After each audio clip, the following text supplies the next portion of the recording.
Chapter 3:26. A pig free from vulgar interests too. Whenever young animals are captured from the mountains, the most troublesome situation is when they refuse to eat or drink after leaving their mothers.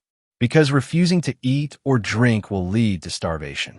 As long as they eat, and with careful care and not feeding them randomly, most can grow up smoothly. The Jiao has already domesticated many young wild animals. He has rich experience in this and is very confident. 10 days later, under De Jiao's meticulous care, these young wild boars all survived successfully. A few of the wounded young wild boars were also treated with medicine by De Jiao, allowing them to recover from their injuries. During this period, Jiang Xuan also came to visit a few times and was very satisfied with De Jiao's domestication results. On the 15th day, Jiang Xuan came again, not only bringing himself but also 2 sharp bronze knives. Jiang Xuan handed the bronze knives to De Jiao. "Chief, what are these for?" De Jiao, as the leader of the breeding team, naturally knew about bronze artifacts. However, he didn't understand what Jiang Xuan meant by giving him 2 small knives because these knives are really too small. They are for castrating pigs. Castrating pigs? De Jiao felt a bit confused. This was a field he had never heard of or been involved in. "That's right, castrating pigs," Jiang Xuan explained. "If we want these young wild boars to curb their wildness in the future, sleep more, and gain more weight, we must remove their base instincts, which means castrating them. The following content is duplicated and will be updated later. Quick, quick, quick, catch the piglets." In the forest, Gotong put down the horn that scared away the adult giant wild boar and then excitedly ran to the nearest trap. This trap was actually a rectangular pit, very shallow. Once a young wild boar fell in, it couldn't even turn around, leaving little space to move forward or backward. However, do not underestimate this giant wild boar species, even if it is just a near-weaning cub. Swoosh! A young wild boar leaped out of the pit, trying to escape. However, just as it jumped up, a large net fell down, directly covering the young wild boar that had jumped outside the pit. When catching young wild boars, the pit is only to separate it from the herd, while a rope net is the best method of capture. After being netted, that young wild boar struggled and squealed frantically, but the giant wild boar herd had already run far away, and no adult giant wild boar would return to save it. Beasts usually gauge opponents through the strength of their roars. Earlier, Hunting Team 1 blew more than a dozen horns simultaneously, and those giant wild boars surely thought they had encountered a pack of fierce beasts, running away without caring for the piglets. Gotung grabbed the young wild boar's hind legs from the rope net, lifted it up, and examined it thoroughly, nodding in satisfaction. "Not bad. This piglet is sturdy, and its squeal is loud. If we take it back, it will definitely survive." Adult giant wild boars have deep brown or black fur, while young wild boars have fur that is tawny and dark brown. Their small ears, little tails, and short snouts make them look quite cute. Goting put this piglet into the beast hide bag, which had large needle holes and was not sealed, so there was no worry of suffocating the young wild boar. Afterward, he continued to move forward, catching young wild boars together with the other warriors of the hunting team. After catching them, Gotong placed the young wild boars caught by Hunting Team 1 together and counted them carefully twice. A total of 21 were caught. Not bad. Let's catch some more prey and then take these piglets back together. The giant wild boar cub capture operation was very successful with no accidents. Gotung was in a great mood. They spent another half-day hunting and then returned to the tribe with these piglets. Back in the tribe, the young wild boars caught by Hunting Team 1 and Hunting Team 2 were placed together. Hunting Team 1 caught 21, while Hunting Team 2 caught 18, bringing the Vine tribe's total to 39 young wild boars.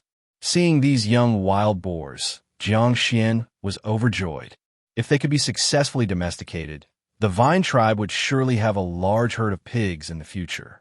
By then, the issue of lacking oil for cooking could be resolved. "Come on, send these piglets to the breeding team." Jiang Xuan personally led people to deliver the 39 piglets to the breeding area and handed them over to De Jiao.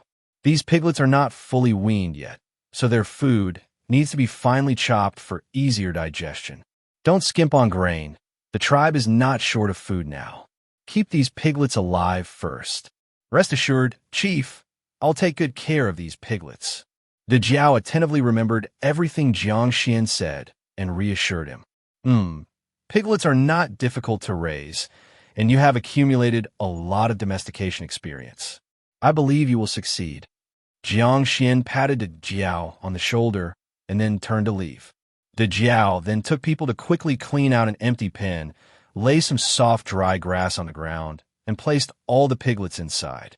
Then he chopped up some vegetable leaves and round potatoes, mixed them together, and placed them in a wooden trough. The trough was made from a whole log hollowed out and is now used by the breeding team for feeding livestock. First, because the trough is sturdy, and second, placing food in the trough keeps it from scattering everywhere, reducing waste. Initially, the piglets were very timid, all shrinking into a ball and hiding in a corner, not daring to eat at all. But they had been hungry for most of the day, and among the piglets, there are always one or two bolder or more reckless ones. After De Jiao closed the pen door and left, the smell of food continuously wafted into the piglet's nostrils. The first bold young wild boar finally couldn't resist, twitching its nose and first carefully observing its surroundings with big eyes, then listening closely to the sounds outside. Feeling relatively safe, it slowly moved towards the trough containing the food.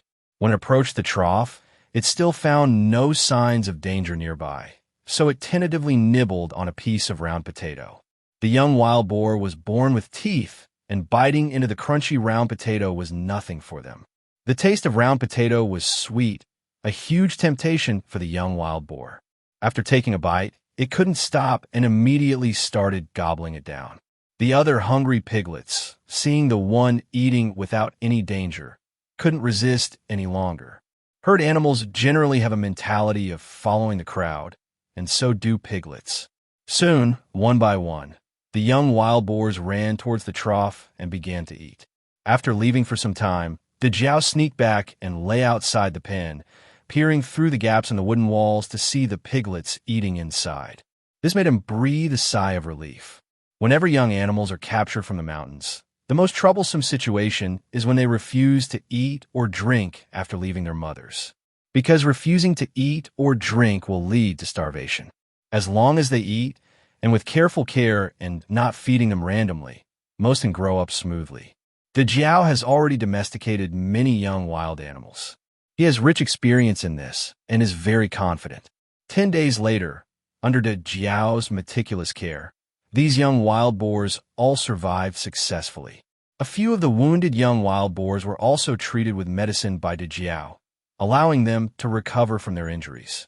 During this period, Jiang Xuan also came to visit a few times and was very satisfied with De Jiao's domestication results. On the 15th day, Jiang Xuan came again, not only bringing himself but also 2 sharp bronze knives. Jiang Xuan handed the bronze knives to De Jiao. "Chief, what are these for?" De Jiao, as the leader of the breeding team, naturally knew about bronze artifacts. However, he didn't understand what Jiang Xuan meant by giving him 2 small knives, because these knives are really too small. They're for castrating pigs. Castrating pigs? De Jiao felt a bit confused. This was a field he had never heard of or been involved in. "That's right, castrating pigs," Jiang Xuan explained. "If we want these young wild boars to curb their wildness in the future, sleep more, and gain more weight, we must remove their base instincts, which means castrating them." Chapter 327, Stone Mill Soy Milk. Jiang Xuan walked around the shipyard. Given the current progress, it would be quite good if the first wood ship that can actually be launched is completed before next summer. As the saying goes, the beginning is always the hardest. Once the first wood ship is successfully manufactured, the speed of subsequent production will become faster and faster, laying the foundation for building larger ships. Take it slow. You can't eat hot tofu if you're in a hurry. Wait, tofu? Jiang Xuan suddenly thought. The vine tribe has beans, and they are large black pearl beans. They should be able to make tofu, right? At the very least, they could make soy milk.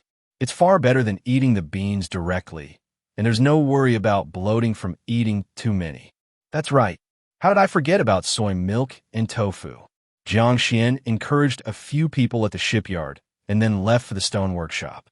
Not long ago, almost all workshops of the Vine tribe were moved to the eastern shore, including the stone workshop. The benefit of this is that it separates the workshops from the residential areas, ensuring a better living environment and avoiding pollution and noise from the workshops. The stone workshop was easy to find because it always emitted the clinking sounds of grinding. Jiang Xuan entered the stone workshop and found the Elder Stone Artifact Master. Leader, what kind of stone tool do you want to make? The Elder Stone Artifact Master looked at Jiang Xuan with great anticipation. The emergence of bronze artifacts caused many tribe members to no longer fully rely on stone tools, leading to less work for the stone workshop. This made the Elder Stone Artifact Master very sad. Compared to bronze artifacts, he preferred all kinds of stone tools, and he rarely used the various bronze hammer and bronze chisel that Jiang Xuan brought. He stubbornly used the old tools because he felt more comfortable with them. But some young apprentices had started using bronze tools while making stone tools, and the Elder Stone Artifact Master did not oppose it. In the transition between old and new tools, the Elder Stone Artifact Master was stubborn about his own preferences but tolerant towards others, not restricting the apprentices from using new tools. This was one of the reasons why Jiang Xuan respected the Elder Stone Artifact Master so much. I want to make a stone mill that can grind various grains into powder. Stone mill. The Elder Stone Artifact Master frowned, full of confusion, because he had never heard of such a stone tool. Jiang Xuan thought for a moment and said, I'll mold a model with clay for you, okay? The Elder Stone Artifact Master nodded. Jiang Xuan had done this several times before, and it was very useful. Jiang Xuan took a stick, went outside the stone workshop to dig some clay, added a little water to form a clay ball, and then molded it into the shape of the two halves of a stone mill. He used a small stick as the stone mill axis, and even drew the pattern of the mill teeth on the two halves of the mill. Look, a stone mill is divided into an upper half and a lower half. This hole is called the mill eye, and the middle part is called the stone mill axis. The patterns on top are called mill teeth. The upper half of the stone mill attaches a wooden handle to turn along the axis, while the lower half remains fixed. When grains are put into the stone mill through the mill eye and the stone mill is pulled, these mill teeth grind the grains into powder little by little, which then flows out along the edges. Jiang Xuan thought for a bit more and explained, it's just like how our teeth grind food, bit by bit chewing things into smaller pieces. The stone mill works on a similar principle. The Elder Stone Artifact Master looked at the clay model of the stone mill in Jiang Xuan's hands, and as he listened to the explanation, his eyes grew brighter and brighter. As an experienced stone artifact master, he only needed a slight understanding to know whether this kind of tool could be made. At the same time, he showed strong interest in this very practical new stone tool. Leader, leave this clay stone mill here. I will grind a real stone mill. Jiang Xuan laughed and said, I trust in your stone grinding skills. Jiang Xuan hesitated for a moment and then added, I have another suggestion. I don't know if you can accept it. Please, go ahead, leader. Jiang Xuan said, the stone mill axis is very important.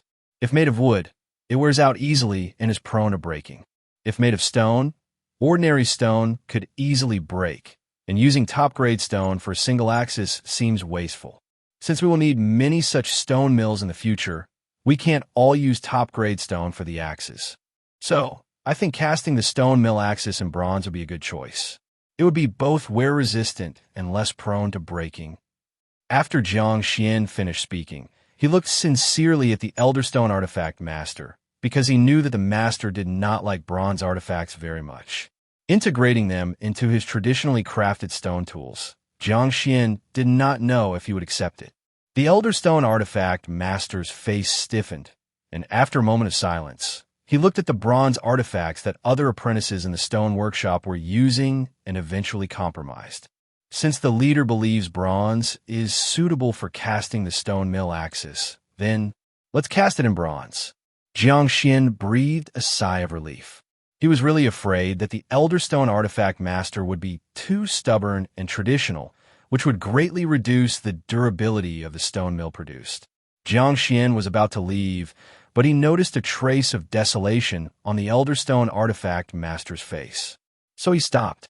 "How about we chat outside?" The Elder Stone artifact master nodded and then followed Jiang Xuan outside. Outside the stone workshop, Jiang Xuan and the Elder Stone artifact master sat on several large stones. Chapter 328, Stone Mill Soy Milk 2. Let me tell you a story. Elder Black Stone nodded, his expression still somewhat melancholy. Jiang Xuan pondered for a moment and said, "A long time ago, our ancestors used the most basic hunting tools, which were nothing more than stones, wooden sticks, and beast bones. Because these things could be picked up anywhere and used immediately, they were very convenient.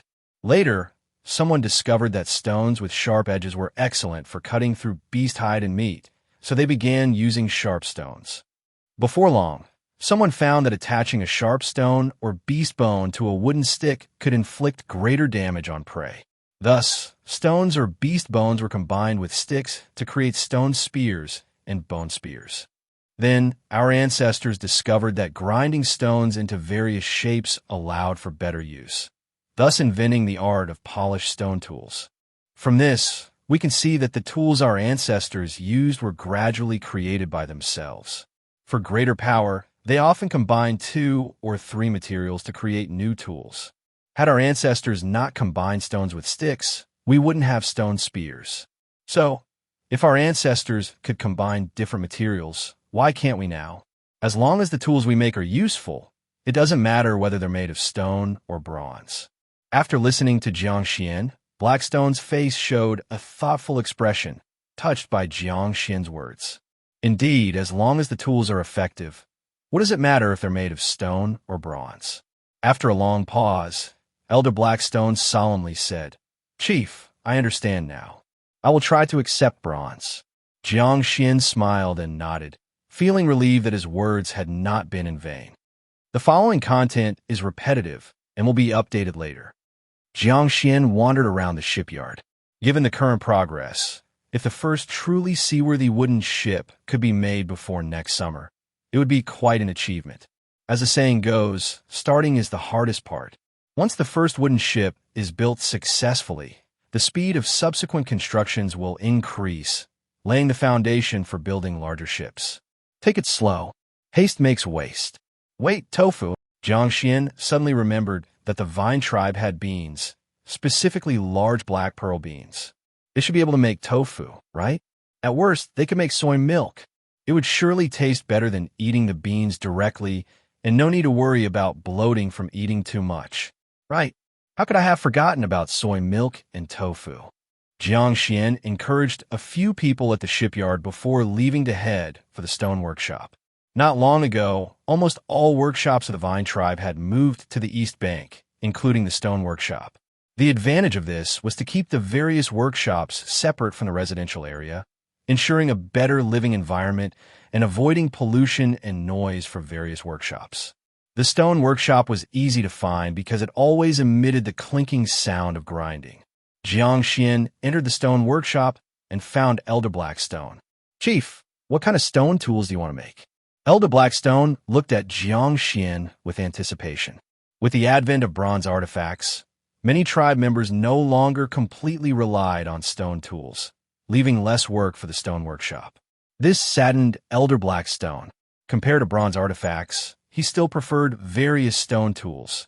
Using the bronze hammer and bronze chisel Jiang Xuan gave him only sparingly. He stubbornly used the old tools because he felt more at ease with them. But among the young apprentices making stone tools, some had already started using bronze artifacts, to which Elder Blackstone did not object. In the transition between new and old tools, Elder Blackstone remained quite rigid with himself, but tolerant of others, not limiting apprentices' use of new tools. This was one of the reasons Jiang Xuan respected Elder Blackstone so much. "I want to make a stone mill, which can grind various grains into powder." A stone mill. Elder Blackstone furrowed his brow, his eyes filled with confusion, as he had never heard of such a stone tool. Jiang Xuan thought for a moment and said, "How about I mold a model out of clay for you?" Elder Blackstone nodded.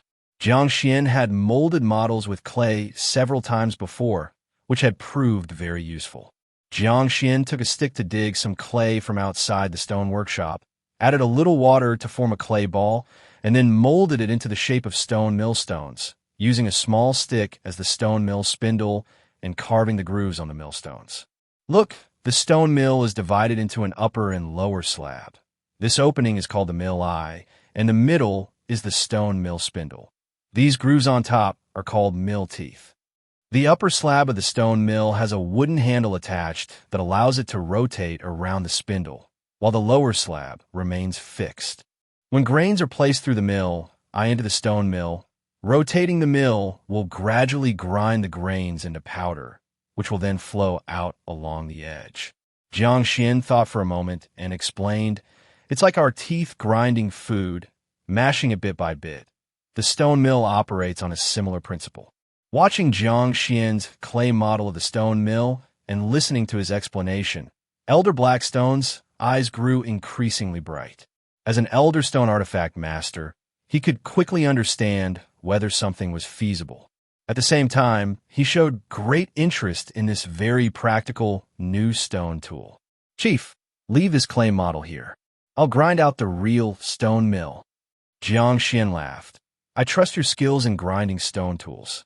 Jiang Xuan hesitated for a moment and then said, "I have another suggestion. I'm not sure if you can accept it." "Feel free to say it, Chief." Jiang Xuan said, "The stone mill spindle is very important. If made of wood, it is prone to wear and breaking. If made of stone, ordinary stone breaks easily, and using top-quality stone for a spindle seems wasteful. Since we will need many stone mills in the future, using top-quality stone for all the spindles is not feasible. So, I think casting the stone mill spindle in bronze is a good choice, durable and less prone to breaking." Jiang Xuan finished speaking and looked sincerely at Elder Blackstone because he knew Elder Blackstone disliked bronze artifacts, and he wasn't sure if the Elder could accept incorporating bronze artifacts into the stone tools he ground. Elder Blackstone's expression froze. After a brief silence, he glanced at the other apprentices in the stone workshop using bronze artifacts and eventually compromised with resignation. "Since the chief believes bronze is suitable for casting stone mill spindles, then let's use bronze." Jiang Xuan breathed a sigh of relief. He indeed feared that Elder Blackstone might be too stubborn and conservative, which would compromise the durability of the stone mill. Jiang Xuan was about to leave, but noticing the elder's somewhat melancholy expression, he paused. "How about we have a chat outside?" Elder Blackstone nodded, then followed Jiang Xuan outside. They sat on a few large stones outside the stone workshop. "Let me tell you a story." Elder Blackstone nodded, his expression still somewhat melancholy. Jiang Xuan pondered for a moment and said, "A long time ago, our ancestors used the most basic hunting tools, which were nothing more than stones, wooden sticks, and beast bones. Because these things could be picked up anywhere and used immediately, they were very convenient. Later, someone discovered that stones with sharp edges were excellent for cutting through beast hide and meat, so they began using sharp stones. Before long, someone found that attaching a sharp stone or beast bone to a wooden stick could inflict greater damage on prey. Thus, stones or beast bones were combined with sticks to create stone spears and bone spears. Then our ancestors discovered that grinding stones into various shapes allowed for better use, thus inventing the art of polished stone tools. From this, we can see that the tools our ancestors used were gradually created by themselves. For greater power, they often combined 2 or 3 materials to create new tools. Had our ancestors not combined stones with sticks, we wouldn't have stone spears. So, if our ancestors could combine different materials, why can't we now? As long as the tools we make are useful, it doesn't matter whether they're made of stone or bronze. Chapter 329, Kimchi and Tofu. In the evening, Jiang Xuan brought out a clean pottery cauldron from the house, filled it with clean snow from the reed mat, and then carried it back inside. Due to the existence of the hearth, the temperature inside the room is much higher than outside, causing the snow to gradually melt into snow water. According to Jiang Xuan's memories from his previous life, snow water is a type of water highly beneficial to the human body and is different from ordinary water. Ordinary water contains a component harmful to animals, known as heavy water, which inhibits the metabolism of organisms and, in high concentrations, can even lead to death. In contrast, the heavy water content in snow water is 25% less than in ordinary water, which can stimulate animal metabolism and biological growth. Therefore, consuming boiled snow water or food made from snow water is beneficial to the human body. Of course, in the previous life, due to serious atmospheric pollution, snow in most places, except for a few remote regions, was no longer clean. But now, it's different as Jiang Xuan is in the primordial world, where the snow falling from the sky is naturally very pure. After bringing the snow inside, Jiang Xuan fetched some vegetables from the small cellar he dug in the yard and cleaned them. He took out vegetables such as primordial bok choy, radish-like root plants, and bell peppers. These vegetables were all planted by Jiang Xuan in the yard.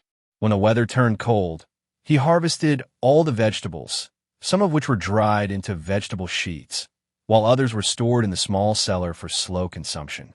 Vegetables are not prone to spoilage in winter. Fresh vegetables kept in a cellar can last a long time.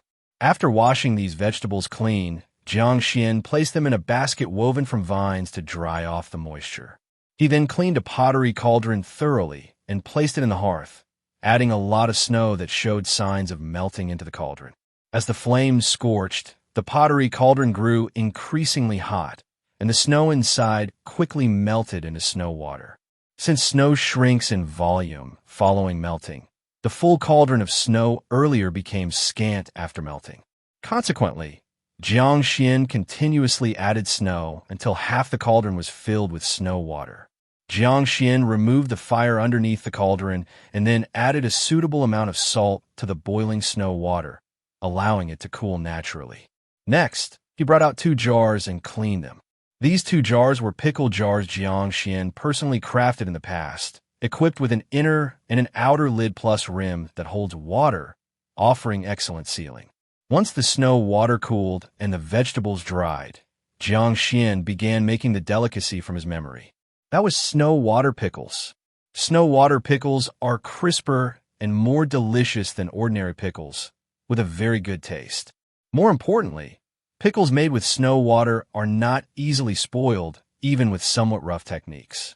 At the thought of the savory taste of pickles, Jiang Xuan couldn't help but start to swallow. First, he sorted the vegetables in the basket one by one and placed them into 2 jars. Then he added some wild ginger and wild Sichuan pepper as spices. Finally, he poured the salted and cooled snow water from the pottery cauldron into the 2 jars until it submerged the sorted vegetables. He closed both the inner and outer lids of the jars and placed the jars in the cooler corner of the room. Lastly, he used a scoop to ladle snow water from the pottery cauldron and pour it into the rim of the jars, thus sealing them completely. Now, all that's needed is patience to wait. Jiang Xuan gazed at those 2 jars with eyes full of anticipation. In his previous life, every winter, Jiang Xuan's mother would always make 2 jars of snow water pickles, and he would lend a hand, helping out. In this life, there's no longer his mother to help him make them. He wondered if his mother was doing well after he left, and whether she wished for his return to eat snow water pickles. "Mom, I'm sorry." Thinking of his mother, Jiang Xuan's emotions suddenly collapsed, and 2 crystal tears rolled down his cheeks, hitting the ground, breaking into countless fragments. Though crossing over is indeed a thing worthy of celebration, how could one not feel homesick? Sadly, he can never return. After a long time, Jiang Xuan sat back by the hearth. He was a person with strong inner resilience, mourning objects and feeling homesick as anyone would naturally. After venting his emotions, he slowly regained composure. Since he couldn't go back, he would live well, even better than his previous life. The hearth crackled, snap, crackle, as the flames danced without rest, and Jiang Xuan watched the flames, sitting still for a long time. East Bank of the Vine Tribe, Stone Workshop. Ding, ding, ding. An elder named Blackstone held a stone hammer and stone chisel, tapping rhythmically on a round stone. This round stone had a diameter of approximately 60 centimeters, a thickness of 20 centimeters, and was quite heavy. Next to this stone lay another one almost of the same size, already polished and finished, with milling eyes, deep milling teeth, and a wooden handle, looking quite beautiful. These two large round stones combined would form the stone mill Jiang Xuan needed. To polish this set of stone mills had taken Black Stone more than a month. Once he had finished chiseling the final milling tooth pattern, Black Stone blew off the stone debris, revealing orderly milling teeth. Despite his advanced age, Black Stone still possessed considerable strength. Chapter 3:30. Kimchi and Tofu 2. He lifted one side of the millstone, carefully examined it for a moment, and then nodded with satisfaction. Just the final step left. Old Man Blackstone put down the millstone and walked to the side of the stone workshop, taking from a beast-hide bag a golden bronze shaft. This bronze shaft was specially ordered by Jiang Xuan to be cast using the lost wax method based on the eye carved in the center of the stone mill. Holding the heavy bronze shaft, Old Man Blackstone hesitated for a moment, but quickly his gaze became firm once more. The leader is right. It's not the material that matters. What matters is making a good tool. Old Man Blackstone placed the bronze shaft in the center of the stone mill's base and lightly tapped it down with a stone hammer. Since the bronze shaft was cast to fit the eye carved in the millstone, it fit perfectly, requiring little effort from Old Man Blackstone to drive it in. Afterward, he lifted the other millstone, aligned it with the bronze shaft, and gently set it down. Thump! Old Man Blackstone's skill in crafting stone tools was indeed superb. Once the two millstones were joined together, they fit perfectly without any unevenness. Then, Old Man Blackstone grasped the wooden handle of the stone mill and pushed with force. The millstone began to rotate slowly. Since the teeth had not yet been worn in, it turned with some difficulty. Old Man Blackstone had two strong apprentices remove the millstone, each holding one half, and take it outside to wash and clean. Then, they reassembled it and turned it gently to smooth the fit. Once the teeth on both sides of the stone mill were worn in enough, Old Man Blackstone had the two apprentices deliver it to Jiang Xuan. The rest is repetitive and will be updated later. In the evening, Jiang Xuan brought out a cleaned pottery jar from the house and filled it with clean snow from the reed mat, then took it back inside. Due to the presence of a hearth, the temperature inside the house was much higher than outside, causing the snow to gradually melt into snow water. According to Jiang Xuan's memories from his previous life, snow water is a type of water very beneficial to the human body, different from ordinary water.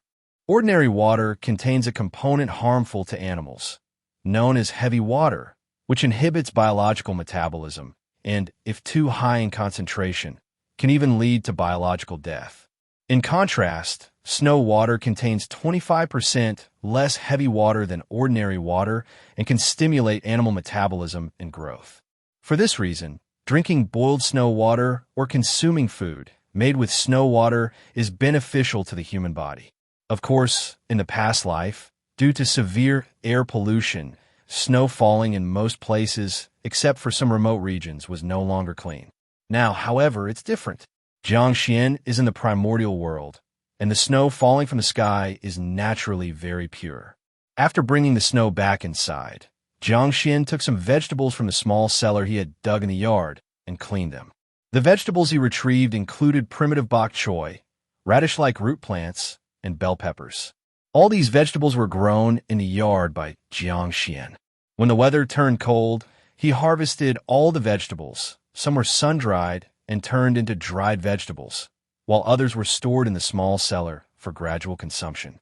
Vegetables in winter don't spoil easily. Fresh vegetables can be stored in the cellar for a long time without rotting. After cleaning the vegetables, Jiang Xuan placed them in a wicker basket to dry. He also cleaned a pottery cauldron thoroughly and then placed it in the hearth, adding a lot of snow that had already started to melt into the cauldron. As the firewood burned, the pot got hotter and the snow inside quickly melted into snow water.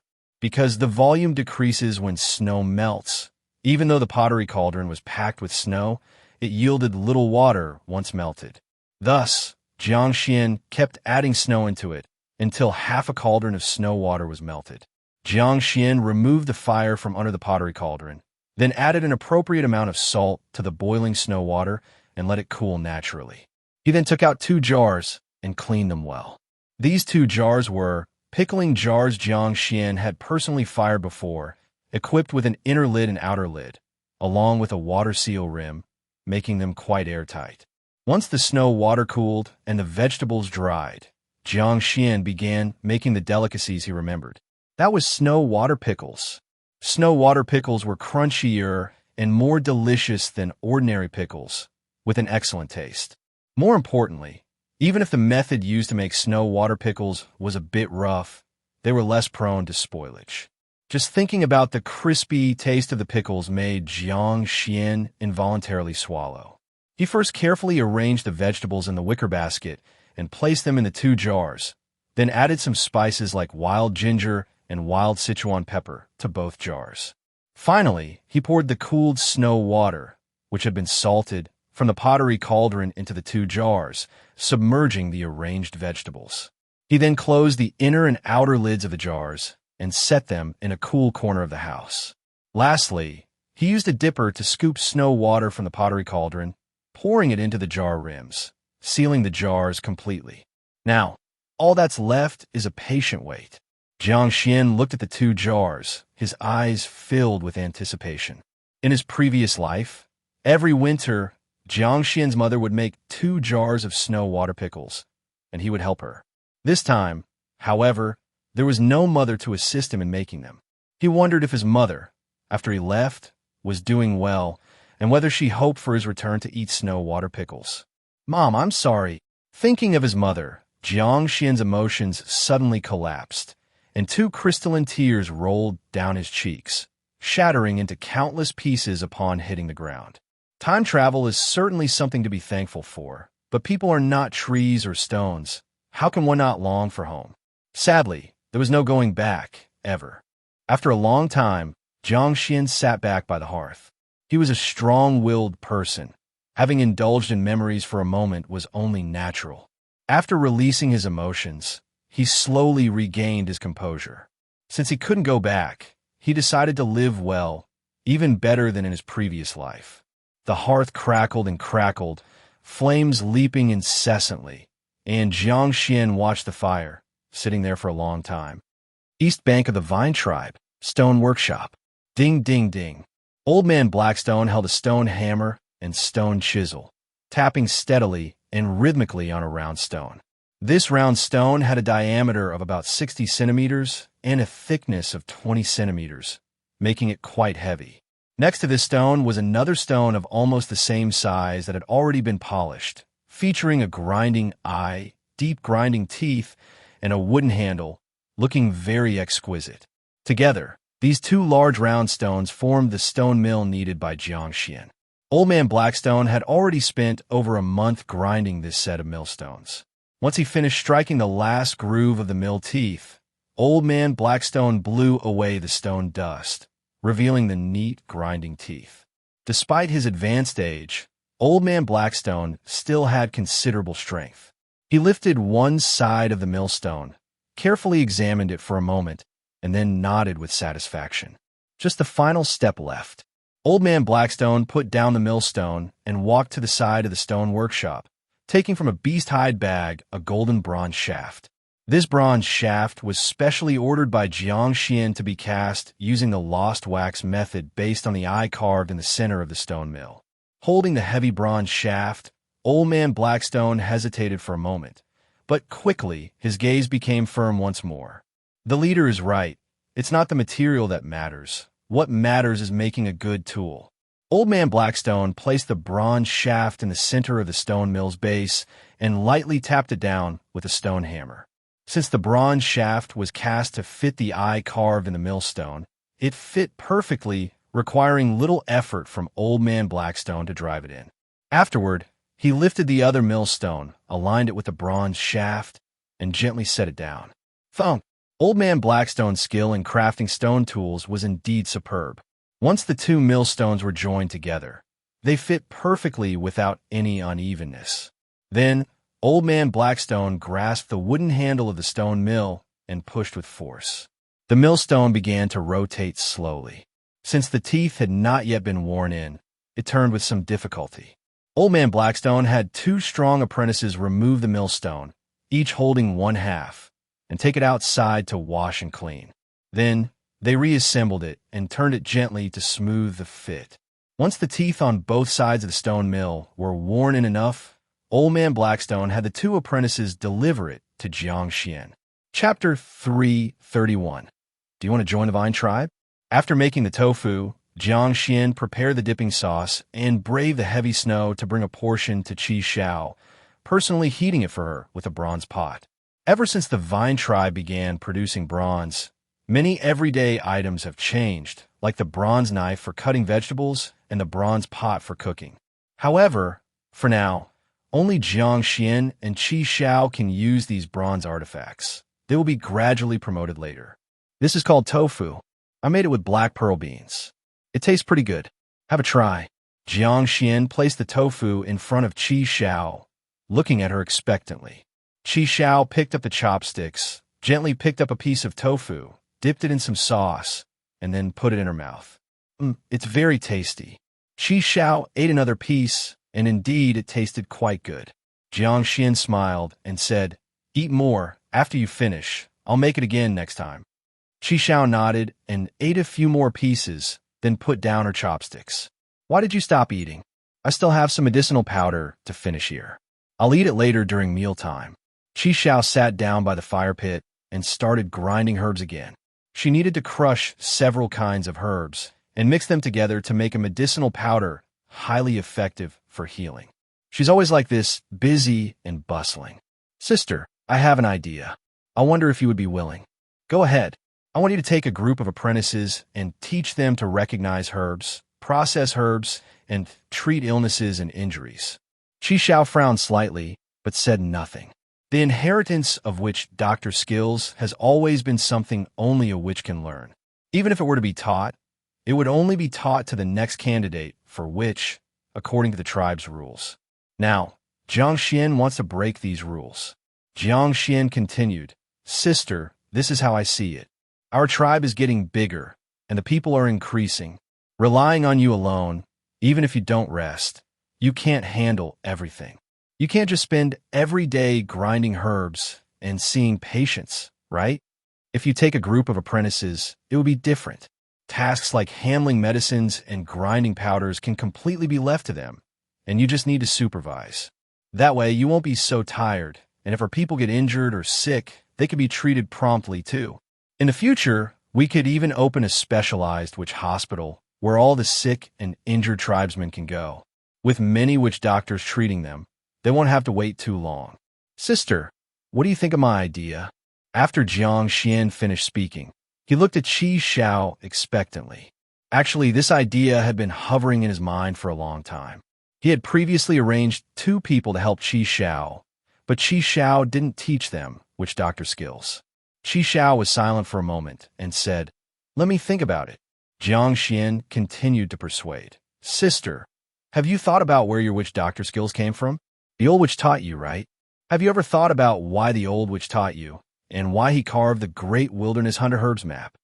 If witch doctor skills are not allowed to be learned by more people and are only in the hands of a few witches, then once something happens to the witch or the tribe, the experience accumulated by this witch throughout his life will be lost, and even generations of accumulated experience will lose their inheritance. Only by allowing more people to learn can witch doctor skills truly be passed on and carried forward." Jiang Xuan was not only referring to witch doctor skills, but also to many other skills as well. Because those who mastered these skills were afraid that once the skills were passed on, they would affect their livelihood. They were very cautious in choosing a successor and often only passed them to one person. However, this way of inheritance carries great risks. For example, the mosquito tribe, crow tribe, mantis tribe, fierce bird tribe. When they were wiped out, the witch doctor skills and healing experiences accumulated by successive witches disappeared with their deaths. Even those tribes with long traditions can't guarantee that every witch wouldn't have accidents, right? as long as one which suddenly has an accident. At best, the inheritance is incomplete. At worst, the inheritance is broken. This is undoubtedly a huge loss. If the witch doctor skills are spread, it would be different. The more people who know them, the greater the chance they'll be passed down. As long as everyone doesn't hide anything, the accumulation of experience will definitely be faster than single inheritance, and the development of witch doctor skills will also speed up. Sooner or later, witch doctor skills will benefit everyone. After hearing Jiang Xuan's words, Qi Xiao was silent for a moment, then said, "You are right. Starting tomorrow, I will choose some tribespeople and try teaching them." Jiang Xuan breathed a sigh of relief and said, "That's great, sister. I'll help you grind the herbs." Jiang Xuan went over and sat on a low stool by the fire pit, helping Qi Xiao grind the herbs. Qi Xiao looked at the side of Jiang Xuan's face with mixed emotions because she felt she was increasingly unable to understand Jiang Xuan. Perhaps it's because he has grown up. Qi Xiao lowered her head, no longer thinking about it, but focused on grinding the herbs. She had never doubted Jiang Xuan, nor did she want to doubt him. Outside the Vine tribe, Feng Chao, carrying a bag of grain, struggled through the snow to where the wanderer resided, then knocked on the door of a simple wooden hut. Hoo hoo hoo. As the door was opened, the cold wind immediately rushed into the house, sweeping away the little warmth gathered inside, making the people inside shiver from the chill. After entering the wooden hut, Feng Chao quickly closed the door, and only then did the people inside breathe a sigh of relief. Chapter 332. Chapter 199. Do you want to join the Vine tribe? _2. There are two wanderers in a room. One is a woman about 25 or 26 years old, with two warrior patterns on her face, clearly a two-color warrior. There's also a boy around 7 or 8 years old, extremely frail due to long-term hunger, very timid when seeing people, hiding in the corner. "Lon, I brought you some food. I know your food supply is running low." Feng Chao opened the beast hide bag, taking out some round potatoes and stone eggs, and even a small amount of red crystal rice. The woman named Lon pounced on the food as soon as she saw it, grabbing it off the ground, seemingly afraid someone might snatch it away. After the snowfall, obtaining food becomes extremely difficult, especially with fierce battles among wanderers. If Lon were not strong enough, they wouldn't even have this wooden house to live in, not to mention food. Lon picked up a round potato, not minding the dirt, biting into it a few times, then handing the other food to the boy. While chewing the round potato, she muttered indistinctly, "Who do you want me to kill?" Before the snowfall, Feng Chao had brought her food several times. In return, Lon would kill designated wanderers for her. Feng Chao shook her head, saying, "This time, you don't need to kill anyone." Lon stopped chewing, looked at the round potato in her hand, frowned, and said, "Then what do you want? I only know how to kill." Feng Chao tucked loose hair behind her ear, saying, "Lon, have you ever thought about giving your son a better environment?" Upon hearing Feng Chao's words, Lon suddenly pounced on Feng Chao, so fast that Feng Chao couldn't even dodge. Lon gripped Feng Chao's neck with her left hand and drew the stone knife with her right hand, pressing it against Feng Chao's throat, glaring like an angry leopard, and said coldly, "If you dare to have any designs on my son, I'll kill you." Cough, cough, listen to me first. Once Feng Chao started speaking, Lon slowly relaxed her grip on her neck, though her gaze remained highly alert. Feng Chao rubbed her neck, unfazed by it, as all wanderers are highly vigilant and sensitive. Those less cautious wanderers mostly had already died. Further content is repetitive. We'll update later. Qi Xiao nodded, ate a few more pieces, and then put down her chopsticks. "Why did you stop eating?" "I still have some medicinal powder unfinished. I'll leave it for now and eat during mealtime." Qi Xiao sat by the hearth and began grinding herbs again. She needed to crush several types of herbs and mix them to create a medicinal powder with excellent healing effects. She was always this busy. "Sis, I have an idea. Tell me if you're willing." "Go ahead. I want you to take on a batch of apprentices. Teach them to identify herbs, handle herbs, and treat illnesses." Qi Xiao furrowed her brows, but said nothing. The witch doctor legacy has always been for the witch to learn. Even if passed on, it is only to the candidate for the next witch. This is the tribe's tradition. Now, Jiang Xuan wants to break this tradition. Jiang Xuan continued, "Sis, this is how I see it. Our tribe is growing with more and more people, relying solely on you. Even without sleep, you can't handle it. You can't just spend every day grinding medicine and treating patients, can you? If you take on apprentices, it would be different. Tasks like handling herbs and grinding powders can be delegated to them. You just need to supervise them. This way, you won't be so exhausted, and if our tribe members get hurt or sick, they can receive treatment promptly. In the future, we could even set up a specialized witch hospital where injured and sick tribe members can go, with multiple witch doctors attending to patients without long waits." "Sis, how do you feel about this idea?" After Jiang Xuan finished speaking, he looked at Qi Xiao full of expectation. Actually, this idea had been circulating in his mind for a long time. Previously, he had arranged for 2 people to help Qi Xiao, but Qi Xiao did not teach them witch doctor techniques. Qi Xiao was silent for a moment and said, "Let me think about it." Jiang Xuan continued to persuade. "Sis, have you thought about where your witch doctor skills come from? The old witch taught them, right? Have you ever considered why the old witch taught you, and why carve the great wilderness hunter herbs map? If witch doctor skills cannot be learned by more people, only in the hands of few witches, then should a witch or a tribe face unforeseen events, all the accumulated experience of witch doctor skills would be lost. Even several generations of accumulated experience would cease to be passed down. Only by allowing more people to learn can the witch doctor skills truly be passed down and carry forward. What Jiang Xuan spoke of isn't only applicable to witch doctor skills, but many other crafts are the same. Because those who master these skills fear that once their skills are spread, it would affect their livelihood, so they are extremely cautious in choosing a successor, often passing it to only one person. However, this method of passing down carries a significant risk. Take for instance the mosquito tribe, crow tribe, mantis tribe, fierce bird tribe. When they were wiped out, all the healing experience of witch doctors accumulated by successive witches vanished with the death of the witch. Even long-established tribes cannot guarantee that every witch will not encounter any accidents, right? As long as one witch unexpectedly meets an accident, at best the succession is incomplete, at worst it breaks off entirely. Chapter 333.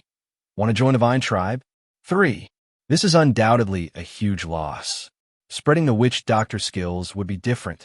The more people who know it, the greater the chance of it being passed down, and as long as people don't keep it secret, the accumulation of experience will be much faster than single inheritance, and the development speed of the witch doctor skills will also increase.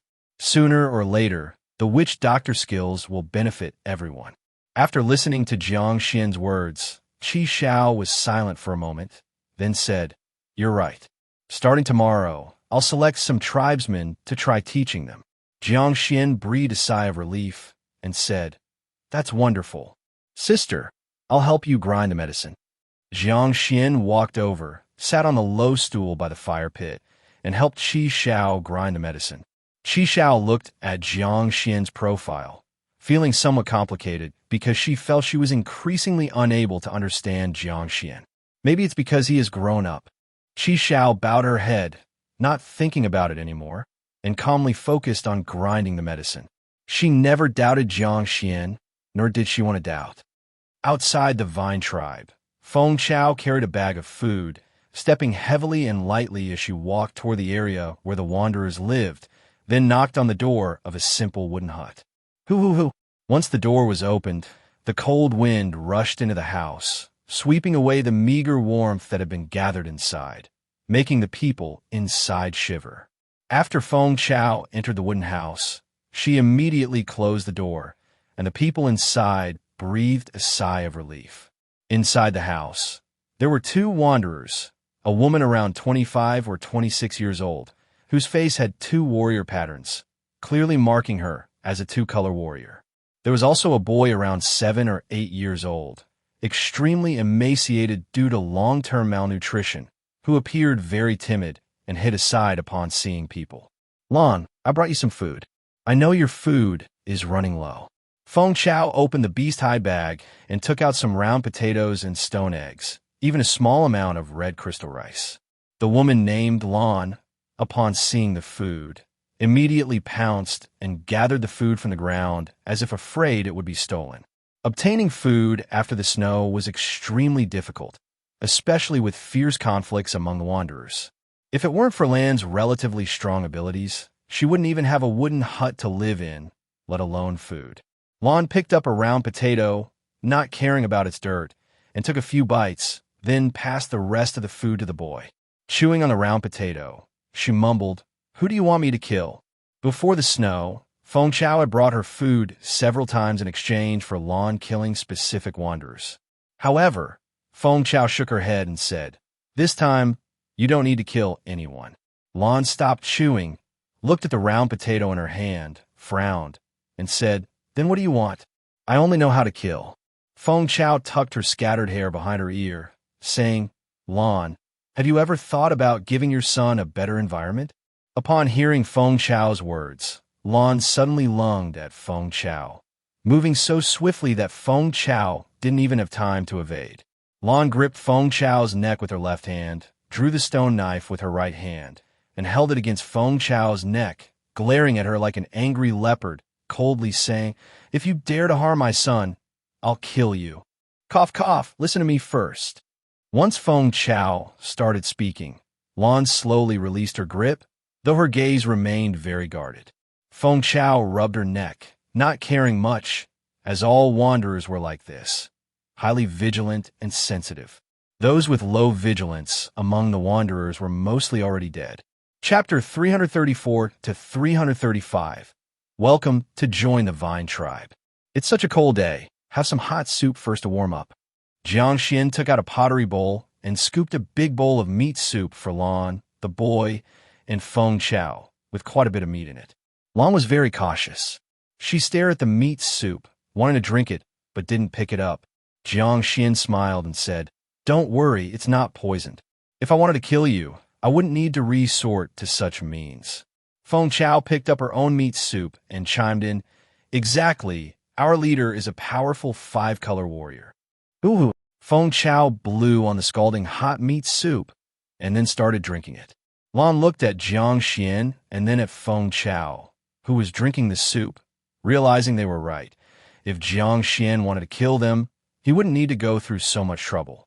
Lan picked up a bowl of meat soup from the table, blew on it first, then handed it to her son, letting him drink it slowly. The boy was pitiful, often going hungry with Lan, thin and frail. A bowl of meat soup was a rare delicacy for him. He held the bowl, sipping slowly, clearly afraid that if he drank too fast, there would soon be none left. Lan watched with a heavy heart, even more determined to give her son a better life. She picked up a bowl of meat soup for herself, but only drank the soup and poured the meat into the boy's bowl to let him eat more. Jiang Xuan watched this scene, feeling a bit uneasy. He knew well that Feng Chao was using the child to ensure Lan's loyalty, a tactic not particularly honorable. But the nature of the thorny vine was inherently not very honorable, and Feng Chao was forced to do this. After Lan put down the bowl, Jiang Xuan said, "You understand the situation of the thorny vine clearly, right?" Lan nodded. "As long as my son can stay in the vine tribe and not be bullied, I'll do whatever you ask. Rest assured, he won't go hungry or suffer from cold in our vine tribe, nor will he be bullied." Jiang Xuan paused, then added, "In the future, you can also come back to see him. Feng Chao can bring you in." Lan's face lit up with joy, sincerely saying, "Thank you, leader." "Don't thank me. The identity of the thorny vine is special, and on the surface, I can't give you many benefits, but if you have needs, the tribe will try to meet them. At the same time, I hope you remember, every member of the thorny vine is also a tribesman of the vine tribe. Others may not know, but the vine god, the witch, and I all recognize your identity. Can I also become a tribesman of the vine tribe?" Lan asked in disbelief. "Of course, except that you can't live in the tribe normally. Your treatment is the same as the vine tribe's members, even slightly better." "That's great. That's wonderful. Lon was tearfully overjoyed. Without a tribe, one is like a wandering soul, without support, without faith, and life and death mattered to no one. With a tribe, all of that would change. Let's go. I'll take you to see the witch. Jiang Xuan stood up. Why see the witch? Lon asked curiously. Of course, it's to hold the ceremony for joining the Vine tribe. Every recruit the Thorny Vine takes from outside has a ceremony. Jiang Xuan lit a torch, opened the door, and said as he walked out, "Follow me." Feng Chao also grabbed a torch, lit it, and guided Lon and the boy outside. Soon, the five of them braved the wind and snow and entered Qi Shao's house. Qi Shao had already been informed and took out the prepared beast hair brush and pigments, standing in front of Lon and the boy. From today, you are members of the Vine tribe. You must believe in the Vine God and be loyal to the tribe. After Qi Shao recited a long passage, she picked up the beast hairbrush and began drawing the Vine tribe's totem pattern on Lon and the boys' faces. Once the totem pattern was drawn, it symbolized that they were officially accepted by the Vine tribe.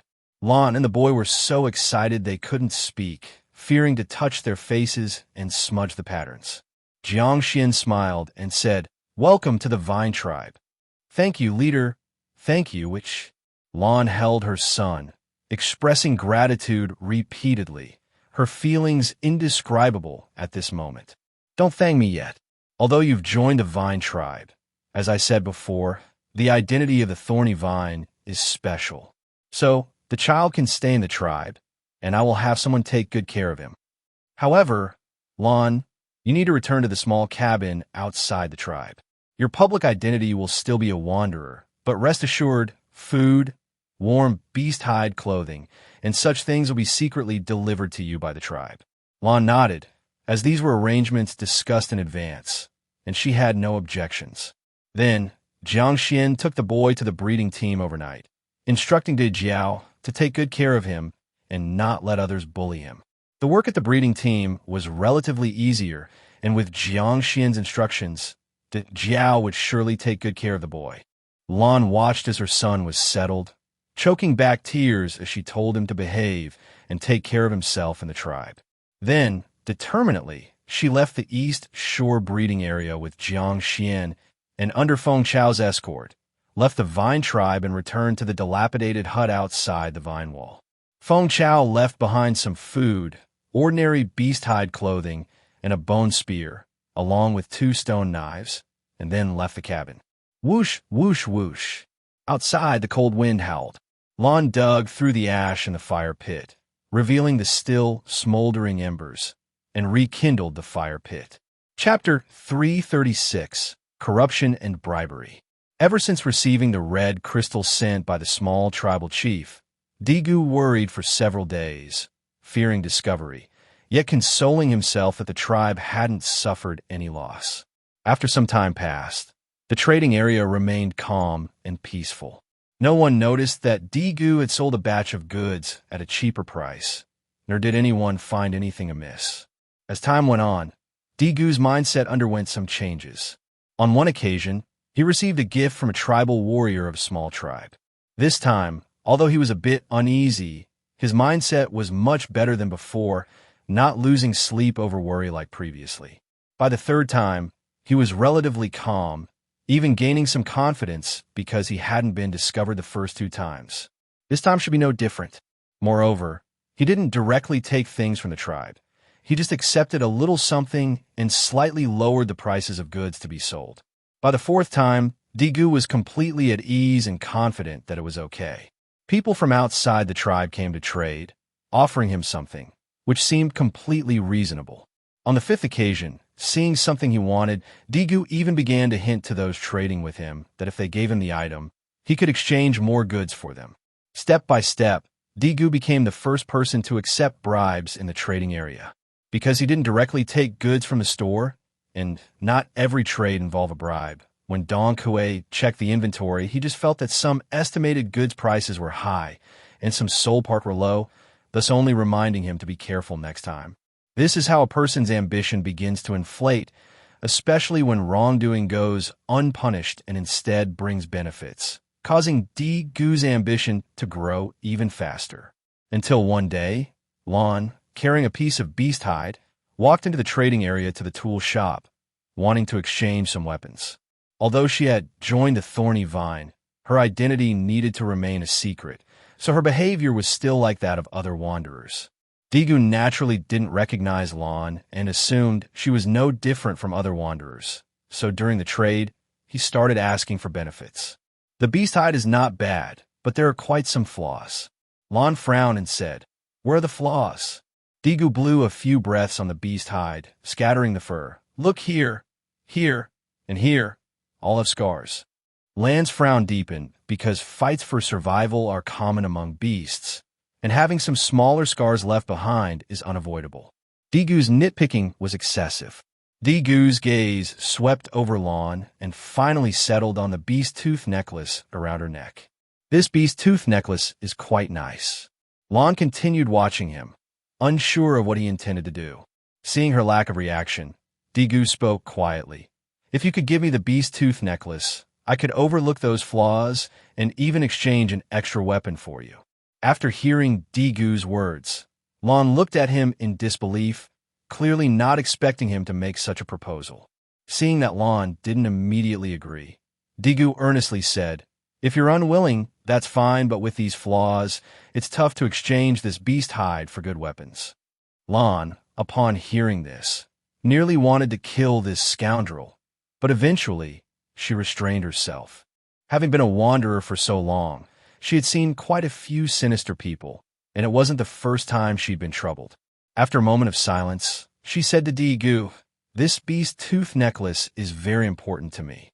How about I go back and think it over, and once I've decided, I'll return." On hearing this, Gu's mood instantly soured, and his face darkened. "Since that's the case, you should go back, but make sure you decide quickly, or I might change my mind by the time you return. Don't be angry, I'll consider it carefully." Lan flashed a smile, then turned and left the trading area with the beast hide. Outside, she immediately used special contact methods to find Feng Chao and explained everything. After listening, Feng Chao said to her, "Don't spread this news for now. I'll go find the chief and let him decide." Lan nodded and patiently waited in the wooden house. Feng Chao then quickly returned to the tribe to find Jiang Xuan and told him everything. Chapter 337. Kill 1 to warn 100.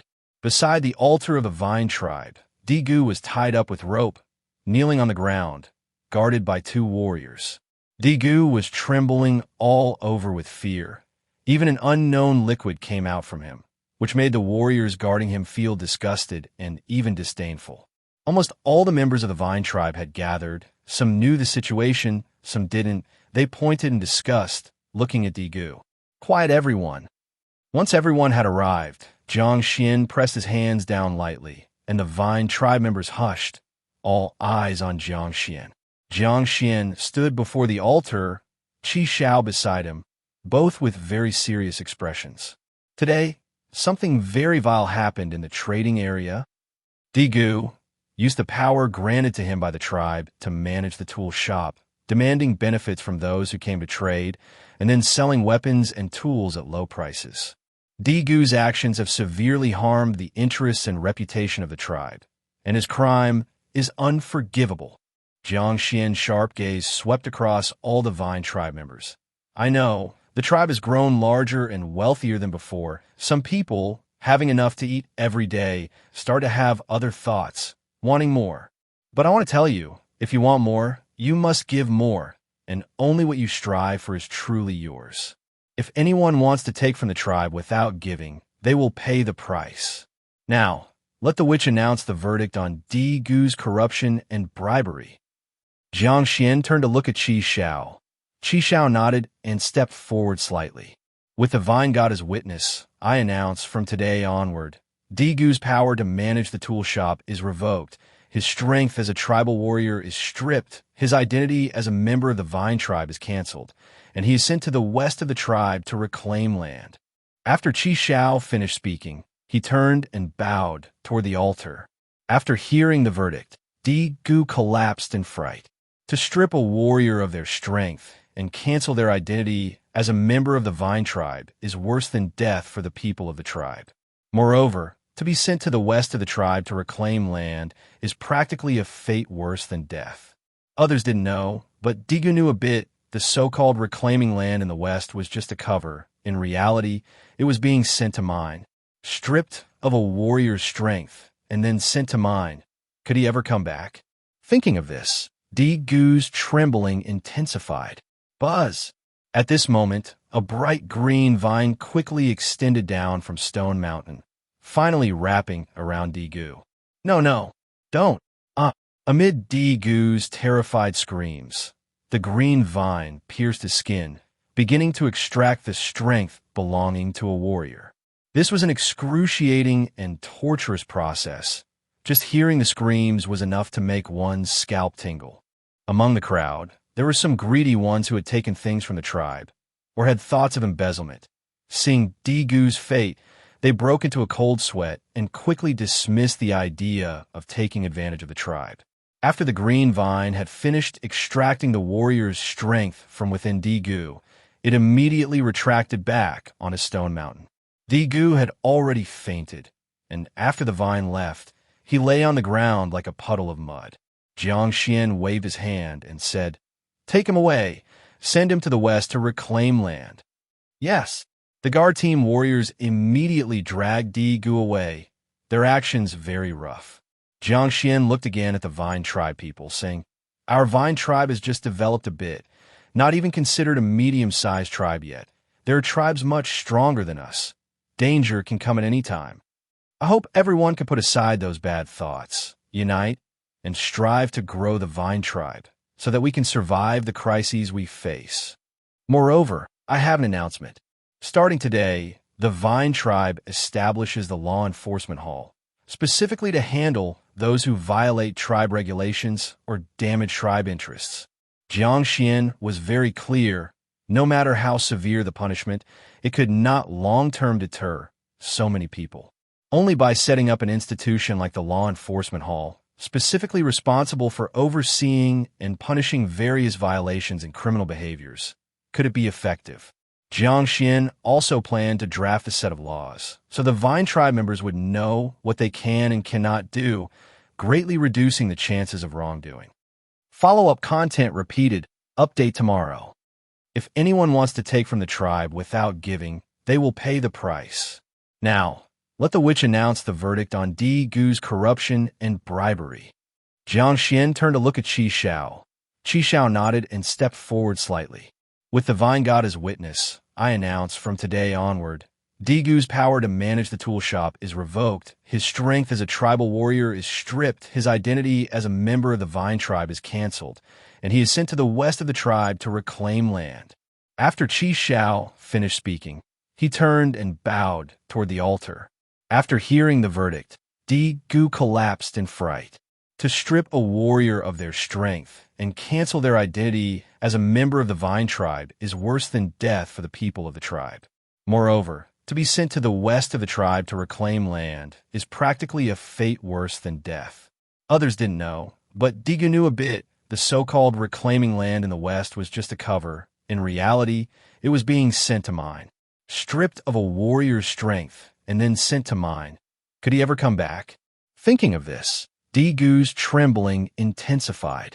Buzz! At this moment, a bright green vine quickly extended down from Stone Mountain, finally wrapping around Digu. No, don't! Amid Digu's terrified screams, the green vine pierced his skin, beginning to extract the strength belonging to a warrior. This was an excruciating and torturous process. Just hearing the screams was enough to make one's scalp tingle. Among the crowd, there were some greedy ones who had taken things from the tribe, or had thoughts of embezzlement. Seeing Digu's fate, they broke into a cold sweat and quickly dismissed the idea of taking advantage of the tribe. After the green vine had finished extracting the warrior's strength from within Digu, it immediately retracted back on a stone mountain. Digu had already fainted, and after the vine left, he lay on the ground like a puddle of mud. Jiang Xuan waved his hand and said, "Take him away. Send him to the west to reclaim land." Yes, The guard team warriors immediately dragged Di Gu away, their actions very rough.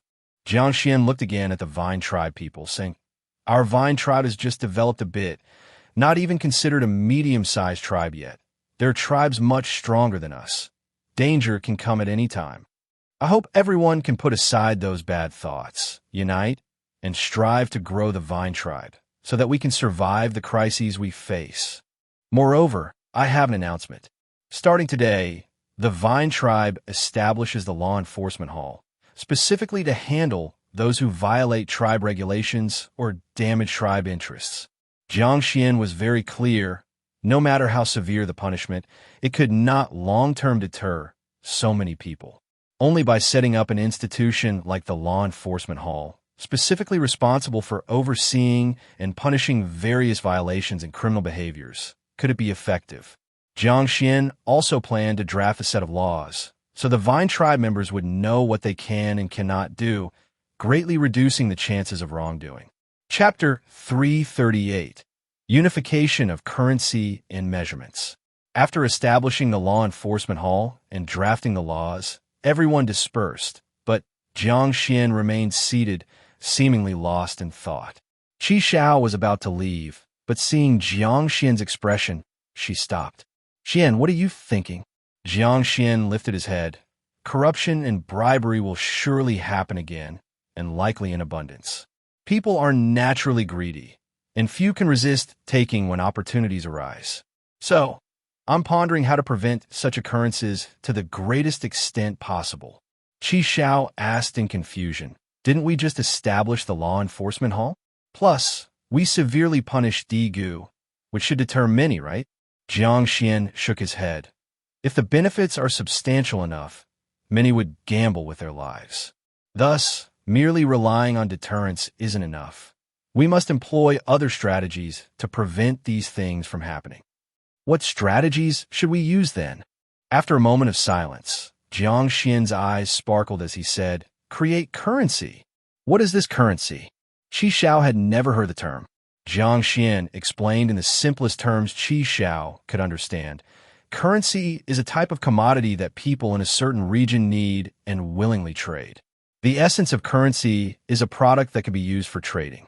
As long as people in this region are willing to trade with it, it can be anything like turtle shells, seashells, or even cloth and stone tools. Jiang Xuan continued, "For instance, high-grade stone is a commodity needed by all tribes, and it can serve as currency." "Xuan, do you mean we should trade high-grade stone with other tribes in the future?" Qi Xiao furrowed her brows, still not quite understanding the concept. High-grade stone is indeed valuable, but its worth is significant too. Poorer tribes struggle with basic needs. How would they trade for high-grade stone? Jiang Xuan laughed. "Of course, high-grade stones can be part of our Vine Tribe's currency system, but they cannot be the main currency. Our primary currency will be copper coins." "Copper coins?" "Yes, we can cast coins for bronze and promote their use in trade areas. All goods will be priced clearly, and one must pay the stated amount in currency. In this way, even if someone wants to embezzle, we only need to count the goods in the shop and check the amount of currency to easily detect discrepancies." Qi Xiao pondered and raised another question. "This worked for sold goods, but what about traded goods? Many traded items come in large quantities, and it's hard to notice if someone takes some. I've already considered this.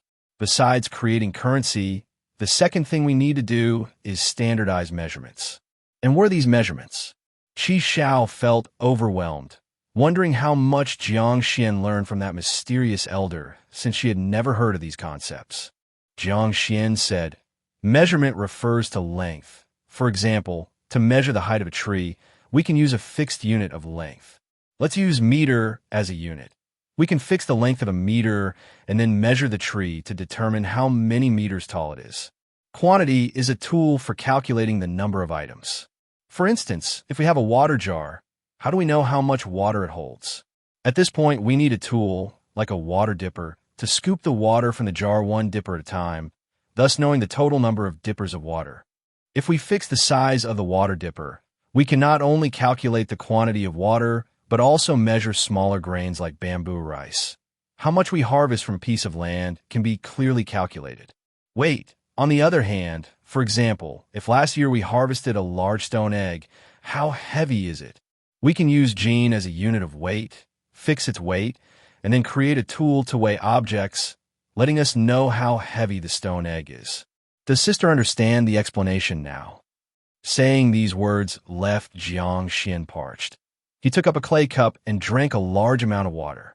Xiao honestly said, I understand somewhat, but you said so much that I can't remember it all. It's okay. Once we create and frequently use these tools, you'll remember it. Standardizing currency and measurements are crucial because it greatly promotes fair trading and the positive development of trading areas. If transactions rely solely on judgment, tribes like the Black Teeth tribe, who often engage in trade, gain a significant advantage, causing other tribes to suffer losses and thus lack enthusiasm and even harbor caution and resentment towards trading. Only by standardizing currency and measurements can we foster positive trading development. Even if someone is scammed, it can only be in pricing.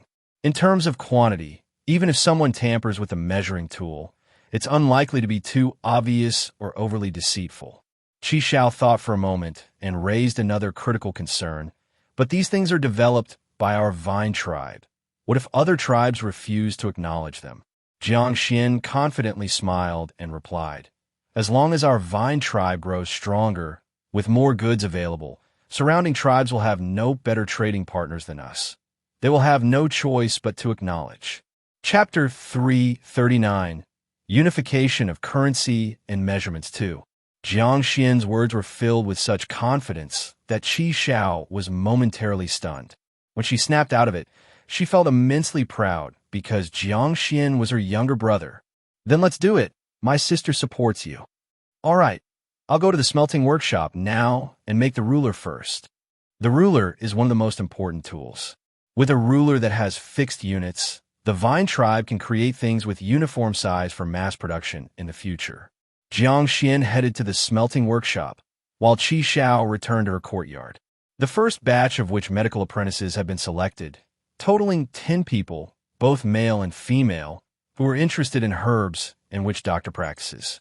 Xiao needed to patiently teach and cultivate these 10 apprentices into witch doctors to treat more tribe members. The East Bank Smelting Workshop. Jiang Xuan first used softened insect wax to create a model of a ruler. After the model completely solidified, Jiang Xuan used a small wooden stick to fold segments and then engraved measurements, ensuring each unit was consistent in length. After he finished, a ruler model with measurements appeared. The ruler included the units, meter, decimeter, and centimeter. 1 meter is equal to 10 decimeters. 1 decimeter is equal to 10 centimeters, which is very clear. Of course, Jiang Xuan's meter was only similar in length to what he knew from his past life, not identical, because he didn't have an accurate ruler at hand. But it didn't matter. As long as the vine tribe becomes strong enough, Jiang Xuan's ruler will be the most accurate on the entire primordial continent. If other tribes want to measure anything, they must use the length of the vine tribe's ruler. Otherwise, it will be very difficult to trade with the vine tribe. Jiang Xuan further refined the ruler made from insect wax and engraved the vine tribe's totem pattern on blank spaces. Afterward, he wrapped the insect wax ruler with clay and used the lost wax method to create the first clay mold for the ruler. Finally, Jiang Xuan poured bronze liquid into the clay mold. Once the bronze liquid solidified and cooled, Jiang Xuan broke the clay mold, and thus the vine tribe's first bronze ruler appeared. Holding the meter-long bronze ruler in both hands, Jiang Xuan exclaimed excitedly, "This is the vine tribe's first bronze ruler and the prototype for all future rulers." The warriors in the smelting workshop didn't quite understand the significance of the first ruler, but seeing Jiang Xuan happy made them cheerful too. After the excitement, Jiang Xuan went on to make dozens of bronze rulers based on the model and measurements of the first bronze ruler. One of them was given to the smelting workshop for them to use for measuring practices in the future. The usage of the ruler was not hard to grasp, especially since the vine tribe had already started popularizing numbers. The numbers marked on the bronze rulers were understandable to the warriors in the smelting workshop. After a few teachings, they understood how to use the bronze ruler. In the future, except for those custom-made weapons and devices, everything else must be standardized in size and length for easier trading with other tribes. The warriors in the smelting workshop nodded one after another, remembering Jiang Xuan's words. After finishing the bronze rulers, Jiang Xuan began making other items related to measurement standards. First were two square-shaped bronze basins, one large and one small. The small bronze basin filled to 1 sheng, and the large bronze basin filled to 1 dough. 10 sheng make 1 dough, and 10 dough make 1 stone. The conversion method is quite simple and practical. Jiang Xuan baked a batch of shengdough basins of the same size for the Vine tribe's future liquid or small granule grain measurement tasks. After casting the shengdough basin, Jiang Xuan also cast a square-shaped bronze block with numerous Vine tribe totem patterns engraved. Jiang Xuan decided this piece of bronze weighed 1 gene, meaning all future weight units will be based on this 1 gene bronze. Once the weight unit was set, Jiang Xuan started making the balance scale. The balance scale is a crucial, highly practical, and relatively simple weighing tool. Jiang Xuan crafted a balance scale beam from a straight purple blood tree, then used bronze to cast the scale weight, scale hook, and lifting button. Chapter 340 to 341. Money is a good thing. In the smelting workshop, the first set of knife coins was produced. Clink, clink. Jiang Xuan picked up a big knife coin and a small knife coin, knocked them together a few times, producing a crisp metallic sound. The big knife coin was about 2 fingers wide, 30 centimeters long, had the Vine tribe's totem pattern on the handle, and a ring at the end. The small knife coin was about 1 finger wide, 15 centimeters long, similar in shape to the big knife coin, just smaller. Jiang Xuan carefully examined the 2 types of knife coins and said with satisfaction, "They are cast quite well, even better than I expected." The warrior nearby asked softly, "Leader, does this thing really have that much utility?" "Of course, this will be our Vine tribe's money in the future. Money is a good thing. You will see its advantages later on." Jiang Xuan picked up a small knife coin and said, "This knife coin can exchange for 10 caddies of grain." The smelting workshop had a balance scale, so these warriors knew roughly how much 10 caddies of grain was. Jiang Xuan then picked up a big knife coin and said, "This big knife coin can exchange for 100 caddies of grain." When those warriors heard this, their eyes lit up. The tribal people were very sensitive to and greedy for grain because they had been afraid of hunger. Upon hearing that a big knife coin could exchange for 100 caddies of grain, they suddenly had a different view of these knife coins. If it really can be exchanged for grain, it is indeed a good thing. Not just grain. Once we fully promote the knife coins, they can buy almost all goods. Now you understand how important it is, right? Those warriors nodded repeatedly, staring intently at the knife coins. Jiang Xuan glanced at their behavior, raising his vigilance because people are greedy. And what if the smelting workshop people secretly make some knife coins themselves after the authority to mint coins is given? Some things cannot wait to be resolved only after they occur. It is best to prevent them from happening. At this moment, a warrior stared at the knife coins for a long time and cautiously said to Jiang Xuan, "Leader, 1 big knife coin can exchange for 10 small knife coins, right?" "That's right."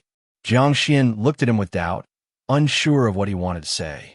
The warrior hesitated for a moment and continued, "What if someone melts the small knife coins and casts them into more big knife coins?" "What?" Jiang Xuan's face became serious. This was a problem he hadn't considered. The warrior pointed at the knife coins in Jiang Xuan's hand. "Leader, look, this big knife coin is larger than the small knife coins, but not by much. We can melt at most 3 small knife coins to cast 1 big knife coin. If someone secretly learns the coin casting technology later and collects a large number of small knife coins, they can melt 3 small knife coins to cast 1 big knife coin. But according to what the leader just said, 1 big knife coin can actually exchange for 10 small knife coins." The warrior cautiously observed Jiang Xuan, his voice growing smaller. Then wouldn't they make a huge profit? After listening, Jiang Xuan felt a tightness in his chest. If someone really did this, the Vine tribe would suffer a huge loss. He never underestimated the wisdom of the tribesmen, because they were only of limited experience, not foolish. There were many smart people. No one could guarantee that the Vine Tribe's bronze smelting and casting technology would never be learned by outsiders. Even if it never was learned by outsiders, who could guarantee under the lure of great profits that no one within the Vine Tribe would take risks and mint coins secretly? Jiang Xuan looked at this warrior and said, "If I remember correctly, your name is Baya, right?" "Yes, leader." Baya was a little excited because the leader remembered his name. "Baya, how do you think we should solve this problem?" Baya thought for a moment and said, "I can only think of one stupid way right now, which is to make the weight of each big knife coin 10 times that of small knife coin. This way, even if someone melts the small knife coins, it won't work." Jiang Xuan nodded and said, "Baya, come with me." After speaking, Jiang Xuan walked out, and Baya was stunned for a moment, then hurriedly followed under the envious gaze of the other warriors. The two walked all the way to the woods near the smelting workshop, and when there was no one around, Jiang Xuan finally stopped and spoke. "Baya, you've learned arithmetic, haven't you?" "Yes." "Good." Jiang Xuan turned his head, contemplated for a moment, and said, "I plan to set up a coinage workshop specifically responsible for making currency. Do you dare to be a workshop master?" The currency system is a very important and complex system. The currency system of the Vine Tribe is just beginning to be laid out and will face countless problems and challenges in the future. Therefore, Jiang Xuan must support a capable person to manage the coinage workshop and solve those problems and challenges. In Jiang Xuan's view, Baya is a person with potential. Whether he can unleash that potential to manage the coinage workshop depends on his ability. If he cannot unleash his potential, Jiang Xuan can replace him at any time later. Baya was very excited inside. He was a smart person and immediately realized that this matter was a huge opportunity for him. Since the leader trusts me, what wouldn't I dare to do? Good. Starting tomorrow, I will have the engineering team build a coinage workshop. Once it's built, you will be the workshop master. Thank you, leader. I will certainly not betray your trust. Jiang Xuan smiled and patted Baya's shoulder, saying, "Work hard, get the currency sorted out. The tribe will definitely not treat you poorly." Baya nodded heavily, as he was so excited, his whole being was in a state of euphoria. "Come, let me tell you more about the currency." Jiang Xuan and Baya walked slowly in the woods, and Jiang Xuan explained to Baya his plans to establish a currency system, the evolution of the future currency system, and the challenges the currency system might face. After listening to Jiang Xuan's words, Baya felt like a new world had opened up, and his whole being was tingling with excitement. On February 15th, the coinage workshop of the Vine Tribe was officially established. The coinage workshop was the only workshop currently built on the eastern bank, constructed within a bamboo forest with towering walls and warriors from the Vine Tribe's guard team patrolling day and night. Inside the coinage workshop, there were not only clansmen specialized in smelting, but also talents transferred from the stone workshop.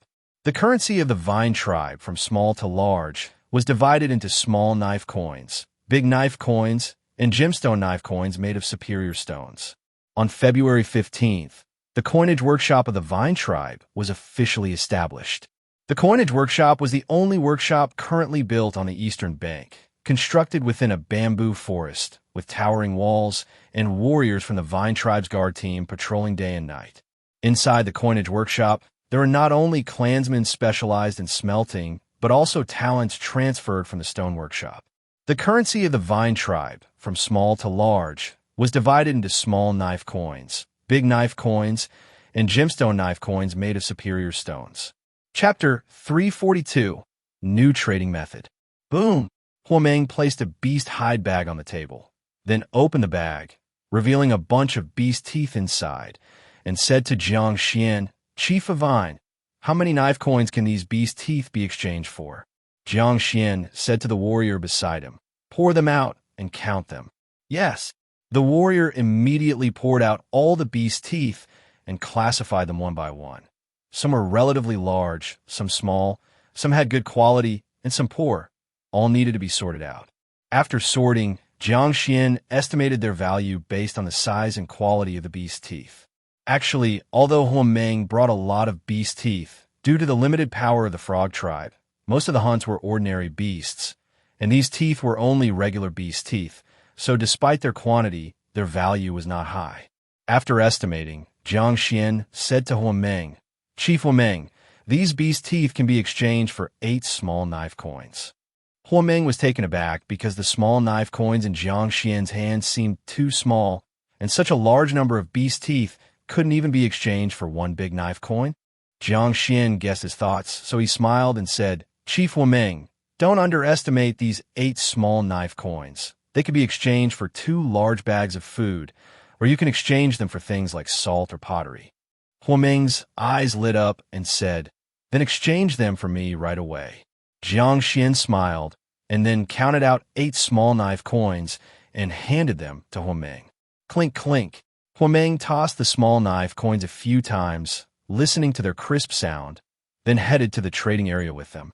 Afterward, many outsiders who trusted the Vine tribe, as well as wanderers, came to Jiang Xuan to exchange various items for small knife coins.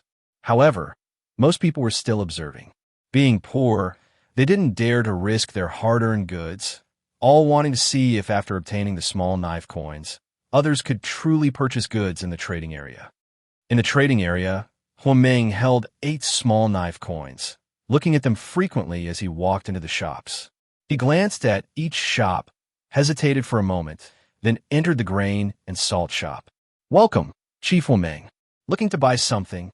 Dong Kuei, following Jiang Xuan's instruction, warmly greeted the first customer of the day.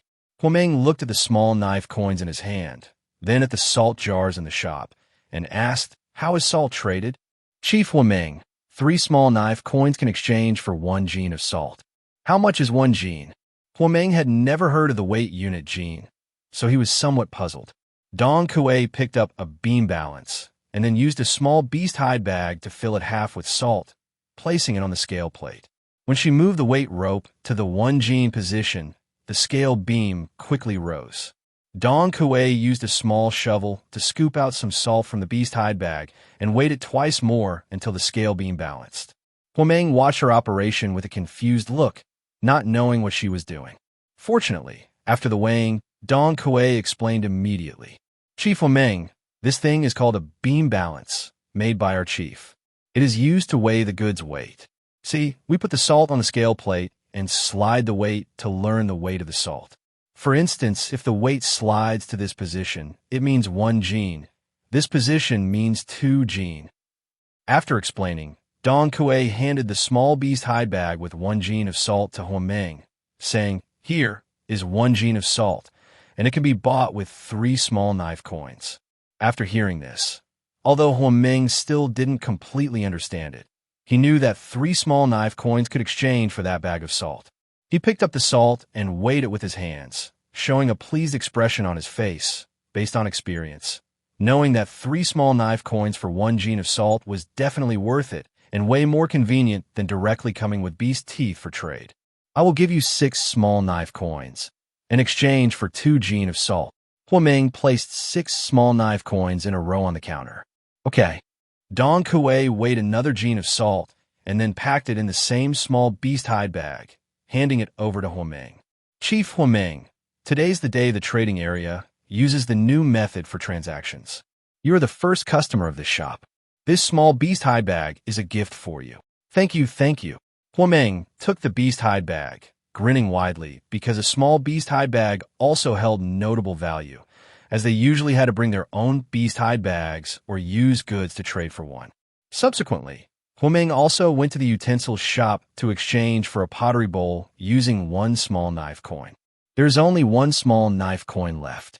Huameng lowered his head and pondered for a while, saying, "It's a bit small, but it should work for skinning beast hide and cutting beast meat. Let's take it back and try it first. If it's not useful, I'll bring it back for an exchange." Determined, Huameng placed the small knife coin in the convenient beast hide bag, even wrapping it in a piece of tattered beast hide, as it was a treasure.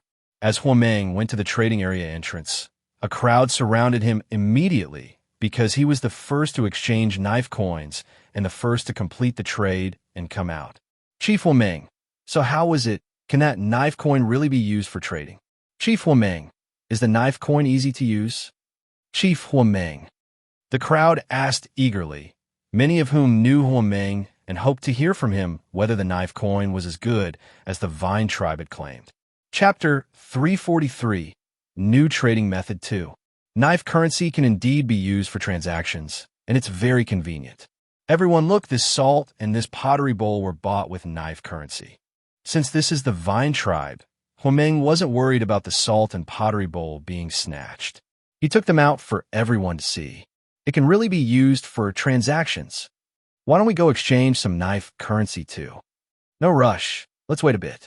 Aren't there other people who went in with knife currency? Let's see first. That's right. The Frog tribe is a subsidiary tribe of the Vine tribe. What if they connive together to cheat us? The crowd erupted in another round of chatter, but they clearly weren't planning to just believe Huameng. They wanted to see if others could also trade goods using knife currency. Before long, others who had exchanged for knife currency also came out of the trading area. They too were surrounded and interrogated one by one. When everyone found out that all the people who exchanged for knife currency could trade for goods in the trading area, many finally began to believe that knife currency truly was a good thing. Soon, more and more people started bringing goods to exchange for knife currency. There were also some who didn't want to exchange for knife currency, and the Vine tribe didn't force them. They continued to carry their goods inside for trade as before. In this way, the difference quickly became apparent. Those who didn't exchange for knife currency had to carry their heavy goods into the Vine tribe shops, painstakingly count them, and then exchange for the goods they needed. Whereas those who had exchanged for knife currency could leisurely carry small and easy knife currency around the trading area shops, conveniently exchange for desired goods directly with the knife currency, without waiting. Those who hadn't exchanged for knife currency secretly regretted it after seeing this, deciding to exchange knife currency next time before entering. However, there were some stubborn individuals who insisted on carrying goods for barter transactions, as holding small knife currency didn't give them a sense of security compared to carrying large bundles of goods on their shoulders. When evening came and the trading area closed, Jiang Xuan instructed Dong Kuei to count the knife currency quantities once more. Dong Kuei carefully counted the 3 types of knife currency and then looked up. Chief, only 11 small knife currencies were taken away. Most of the knife currency was exchanged for goods. Jiang Xuan nodded and said, "That's expected. Most people don't have trust in knife currency yet and don't dare leave the Vine tribe with it, fearing it might become useless in the future. Don't worry. Sooner or later, people will discover that knife currency is not only money, but also very sharp small knives. When that time comes, more people will choose to exchange for knife currency and take it back with them. Once they start trusting knife currency, even using it for transactions among themselves, the Vine tribe will be able to acquire a wealth of resources through the knife currency system."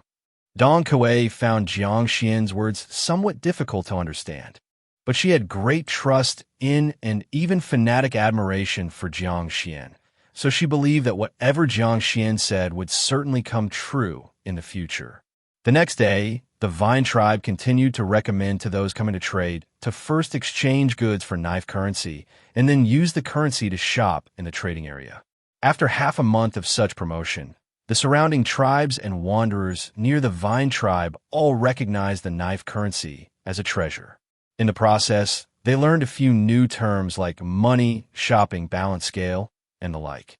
There were units such as jin, sheng, dough, and rice, which some began to learn as well. More absurdly, over time, some people who had been to the Vine tribe trading area began to develop an inexplicable sense of pride because they had learned many new things there, things other tribes didn't have. Whenever they returned to their tribes and vividly recounted the fresh things from the Vine tribe trading area, they could always earn some looks of admiration. On March 8th, while the Vine tribe was vigorously developing the trading area to strengthen the tribe's power, something that delighted Jiang Xuan occurred. The old witch had returned. Screech! A loud eagle's cry echoed in the distant sky, causing many tribespeople in the Vine tribe to lift their heads. They were all too familiar with this eagle's call. Screech! Within the Vine tribe, a purple fierce bird excitedly flew into the sky upon hearing the eagle's call. It's the old witch's giant eagle. Jiang Xuan, who was planting things in the yard, excitedly raised his head, then put down his hoe, opened the yard gate, and ran towards the old witch's residence. The old witch has returned. From another yard, Qi Xiao, who was teaching apprentices to recognize herbs, also put down the herbs and quickly left the yard, hurrying with Jiang Xuan to the old witch's abode. Soon, the silhouette of the black giant eagle appeared in the southern sky of the Vine tribe. It slowly descended and landed in the Vine tribe. Tang Yuan circled the giant eagle excitedly a few times, expressing its longing. Wish, wish, wish. Thud. Finally, the giant eagle landed, settling on the empty ground beside the house where the old witch had lived. Finally returned. On the giant eagle's back, the old witch looked at the familiar Vine tribe, feeling utterly at ease. Subsequent content is repeated and will be updated later. Huameng took the small beast hide bag and grinned, since even a small beast hide bag had considerable value. Usually, they would have to carry their own beast hide bags over, otherwise they had to use goods to trade for a beast hide bag. Afterwards, Huameng went to the tool shop and exchanged a small pottery bowl with a piece of knife currency. Only one small knife currency left.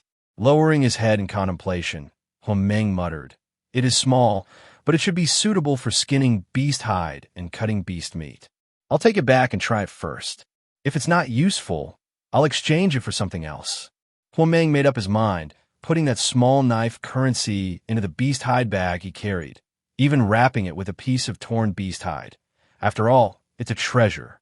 As Huameng reached the trade area entrance, he was immediately surrounded by a group of people, being the first one to exchange for knife currency and complete the trade. "Chief Huameng, how is it? Can the knife currency really be used for transactions?" "Chief Huameng, is knife currency easy to use?" "Chief Huameng." The crowd peppered him with questions. Many of them knew Huameng and wanted to hear from him whether knife currency was as good as the Vine tribe claimed. Knife currency can indeed be used for transactions, and it's very convenient. "Everyone look, this salt and this pottery bowl were purchased with knife currency." Since this is the Vine tribe, Huameng wasn't worried about the salt and pottery bowl being snatched. He took them out for everyone to see. It can really be used for transactions. Why don't we go exchange some knife currency too? No rush. Let's wait a bit. Aren't there other people who went in with knife currency? Let's see first. That's right. The Frog tribe is a subsidiary tribe of the Vine tribe. What if they connive together to cheat us? The crowd erupted in another round of chatter, but they clearly weren't planning to just believe Huameng. They wanted to see if others could also trade goods using knife currency. Before long, others who had exchanged for knife currency also came out of the trading area. They too were surrounded and interrogated one by one. When everyone found out that all the people who exchanged for knife currency could trade for goods in the trading area, many finally began to believe that knife currency truly was a good thing. Soon, more and more people started bringing goods to exchange for knife currency. There were also some who didn't want to exchange for knife currency, and the Vine tribe didn't force them. They continued to carry their goods inside for trade as before. In this way, the difference quickly became apparent. Those who didn't exchange for knife currency had to carry their heavy goods into the Vine tribe shops, painstakingly count them, and then exchange for the goods they needed. Whereas those who had exchanged for knife currency could leisurely carry small and easy knife currency around the trading area shops, conveniently exchange for desired goods directly with the knife currency without waiting. Those who hadn't exchanged for knife currency secretly regretted it after seeing this, deciding to exchange knife currency next time before entering. However, there were some stubborn individuals who insisted on carrying goods for barter transactions, as holding small knife currency didn't give them a sense of security compared to carrying large bundles of goods on their shoulders. When evening came and the trading area closed, Jiang Xuan instructed Dong Kuei to count the knife currency quantities once more. Chapter 344. The First Real Ship. After the old, which returned for a few days, people from the Mountain Turtle tribe came to the Vine tribe trading area to trade, and Shanjia took the opportunity to visit Jiang Xuan. Jiang Xuan was very happy and personally made a table full of delicious food for Shanjia. After filling their bellies, the two began to discuss business. Although the fierce bird tribe is no more, tribes from the western wilderness continue to migrate this way. Several small tribes have already appeared around the Great Swamp, even some medium-sized ones, but they continued migrating south without stopping here. Xianjia said worriedly, "We've dealt with medium-sized tribes before, so I'm not too afraid, but if we encounter a migrating large tribe, can we hold out?" Jiang Xuan nodded and said, "Judging by the current situation, large tribes will definitely migrate from the western wilderness to the southern wilderness in the future. However, you don't need to worry too much. Large tribes surely won't fancy this place. Large tribes, with a population of at least 10,000, surely won't have the edges of the southern wilderness as their destination. The more fertile central-south wilderness would be their real goal. Even if they can't reach the central area, they would at least get close to it. Simply put, in an era primarily centered around hunting and gathering, the fringes of the southern wilderness are only suitable for small tribes. They can't sustain large ones. Only broader, more resource-rich places are suitable for those large tribes to survive." Xianjia shook his head and said, "I just fear that a large tribe might want to replenish their food here and wipe us out in passing." Jiang Xuan laughed and said, "What's meant to come can't be avoided. Thinking too much about it is useless. It's better to make an effort to develop and grow. By then, even large tribes won't easily move against us. That's the only way." Xianjia casually picked up a piece of dried fruit from the table and threw it into his mouth, using food to calm his anxious mind. "By the way, Chief Xianjia, the matter you asked me to look into last time, I found out. The relic of your old turtle god actually still exists." Upon hearing Jiang Xuan's words, Xianjia swallowed the dried fruit in his mouth with a gulp and asked eagerly, "Chief Xian, are you telling the truth?" "Of course it's true. Do you know the Red Ant tribe?" Hearing the words, Red Ant tribe, Xianjia gritted his teeth and said, "Of course I know. The Red Ant tribe is the mortal enemy of our mountain turtle tribe, and every member of our tribe will never forget it." "Then there's no mistake. The relic of the old turtle god is inside the Red Ant tribe. They've built it into a house to show off to other tribes." Jiang Xuan repeated the words of the old witch. "Damn Red Ants. How dare they treat the relic of the old turtle god like this?" Xianjia was instantly furious, for the actions of the Red Ant tribe were undoubtedly a harsh humiliation to the mountain turtle tribe. However, after the anger subsided, Xianjia felt an extreme sense of powerlessness because the Red Ant tribe remained a large tribe that had persisted for an unknown number of years. As for their mountain turtle tribe, they had become a small tribe now, and no matter how angry they were, what could they do about the Red Ant tribe?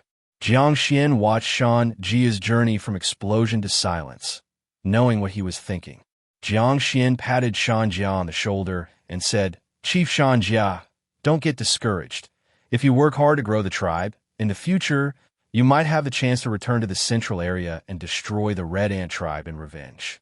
Xianjia just took Jiang Xuan's words as comfort, forced a smile, and remained silent.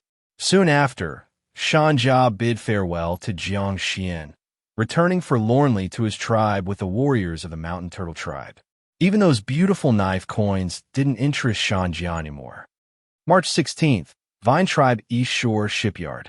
"Chief, our first wooden boat is finally completed. It's ready for a test sail immediately. The new boat is 5 meters long and 1.5 meters wide, much larger than any dugout canoes we made before. According to the chief's instructions, all critical parts of the new boat are joined using mortise and tenon joints and reinforced with bronze nails." The warriors of the shipyard excitedly reported to Jiang Xuan about the wooden boat situation. The completion of the new boat was a significant breakthrough for them. Jiang Xuan circled around the wooden boat, and although its structure was quite simple, merely a connection of planks and a keel, it was already a substantial breakthrough for the Vine tribe. Subsequent content repeats, updates to follow. Large tribes, with a population of at least 10,000, surely won't have the edges of the southern wilderness as their destination. The more fertile central-south wilderness would be their real goal. Even if they can't reach the central area, they would at least get close to it. Simply put, in an era primarily centered around hunting and gathering, The fringes of the southern wilderness are only suitable for small tribes. They can't sustain large ones. Only broader, more resource-rich places are suitable for those large tribes to survive. Shan Jia shook his head and said, I just fear that a large tribe might want to replenish their food here and wipe us out in passing. Jiang Xuan laughed and said, What's meant to come can't be avoided. Thinking too much about it is useless. It's better to make an effort to develop and grow. By then, even large tribes won't easily move against us. That's the only way. Shan Jia casually picked up a piece of dried fruit from the table and threw it into his mouth, using food to calm his anxious mind. By the way, Chief Shan Jia, the matter you asked me to look into last time, I found out. The relic of your old turtle god actually still exists. Upon hearing Jiang Xuan's words, Shan Jia swallowed the dried fruit in his mouth with a gulp and asked eagerly, Chief Xian, are you telling the truth? Of course it's true. Do you know the Red Ant tribe? Hearing the words Red Ant tribe, Shan Jia gritted his teeth and said, Of course I know. The Red Ant tribe is the mortal enemy of our mountain turtle tribe, and every member of our tribe will never forget it. Then there's no mistake. The relic of the old turtle god is inside the Red Ant tribe. They've built it into a house to show off to other tribes. Jiang Xuan repeated the words of the old witch. Damn red ants! How dare they treat the relic of the old turtle god like this? Shan Jia was instantly furious, for the actions of the Red Ant tribe were undoubtedly a harsh humiliation to the mountain turtle tribe. However, after the anger subsided, Shan Jia felt an extreme sense of powerlessness, because the Red Ant tribe remained a large tribe that had persisted for an unknown number of years. As for the mountain turtle tribe, they had become a small tribe now, and no matter how angry they were, what could they do about the Red Ant tribe? Jiang Xuan watched Shan Jia's journey from explosion to silence, knowing what he was thinking. Jiang Xuan patted Shan Jia on the shoulder and said, Chief Shan Jia, don't get discouraged. If you work hard to grow the tribe, in the future, you might have the chance to return to the central area and destroy the Red Ant tribe in revenge. Shan Jia just took Jiang Xuan's words as comfort, forced a smile, and remained silent. Soon after, Shan Jia bid farewell to Jiang Xuan, returning forlornly to his tribe with the warriors of the mountain turtle tribe. Even those beautiful knife coins didn't interest Shan Jia anymore. March 16th, Vine Tribe East Shore Shipyard. Chief, our first wooden boat is finally completed. It's ready for a test sail immediately. The new boat is 5 meters long and 1.5 meters wide, much larger than any dugout canoes we made before. According to the chief's instructions, all critical parts of the new boat are joined using mortise and tenon joints and reinforced with bronze nails. The warriors of the shipyard excitedly reported to Jiang Xuan about the wooden boat situation. The completion of the new boat was a significant breakthrough for them. Jiang Xuan circled around the wooden boat, and although its structure was quite simple, merely a connection of planks and a keel, it was already a substantial breakthrough for the Vine tribe. Chapter 345, Gonsong's Daily Life. April 11th, Southern Wilderness, Vine Tribe. Rumble. In the sky, dark clouds gathered, and lightning flashed with thunder. Whoosh, whoosh. On the ground, a fierce wind blew, sweeping up sand and rocks. Swoosh, swoosh. In an instant, torrential rain moved quickly from the distant forests, enveloping the entire Vine tribe, washing down trees, houses, grass, and earth. The heat in the air was quickly suppressed by the rain. The warm wind turned cold, and the ground cooled rapidly. Leader, come back quickly. The rain is too heavy. Next to the fields in a bamboo shelter, the members of the planting team crowded inside to take shelter from the rain, but Gonsong took a straw raincoat and a bamboo hat from the shelter, and then grabbed a hoe and dashed back into the rain. Even with the bamboo hat and straw raincoat, his clothes were quickly soaked, but Gonsong didn't mind. The rain is heavy and urgent. I must dig open the drainage ditches in the fields, or once water accumulates, the crops will flood. Gonsong shouldered the hoe, went to the drainage ditch of the first field, and dug open the mud and stones clogging the ditch with the hoe. After finishing, he hurried to the next field. In the bamboo shelter, The planting team members exchanged looks, and eventually, one person gritted his teeth, grabbed a hoe, and said, "I'll go help the leader." With those words, he also donned a bamboo hat and straw raincoat and dashed out. With the first came the second, and soon, all the planting team members rushed out to join Gonsong in digging the drainage ditches in the fields. In the heavy rain, their figures were hazy but inexplicably moving. The old witch, having just finished carving several herbs, put down his chisel and hammer, rubbed his old back, and walked to the door. As he saw the busy figures in the rain, he couldn't help but sigh. The Vine tribe grew so quickly thanks to these hard-working tribesmen. He thought of the Eagle tribe far in the eastern wilderness. As a large tribe, the Eagle tribe acquired abundant resources, fostering some lazy parasites. These parasites often relied on their ancestral or parental status, indulging in luxury and behaving recklessly, which was infuriating. In contrast, although the Vine tribe hadn't been around long, it was full of vitality, with everyone working diligently, bringing comfort to those who observed. The old witch shook his head and returned inside. He was no longer the witch of the Eagle tribe. Those issues would be left for the new witch to resolve. His only wish now was to finish carving the Great Wilderness 100 Herbs map. Elsewhere, Jiang Xuan and Huameng were standing in a shelter, watching the busy planting team members in the fields. Huameng looked at the rain and whispered, "Chief Xian, our frog tribe also want to plant more crops, but we lack experience. How about we send some people over to help you and learn some planting skills?" Jiang Xuan said, "Sure, but learning to plant is a tedious and hard task, not as thrilling as hunting." "Don't worry, Chief Xian, our frog tribe warriors aren't afraid of tedium or hardship." Jiang Xuan nodded and said, "Then find a few people to come over. How much they learn depends on their own abilities." Huameng was overjoyed and said, "Thank you, Chief Xian." Jiang Xuan waved his hand and said, "A strong frog tribe is also good for our vine tribe." "Yes, yes, yes." Huameng chuckled beside him, clearly a tall and robust man. Yet for the frog tribe's sake, he bent his back slightly. The rain that came quickly also stopped quickly, and after about half an hour, it gradually eased.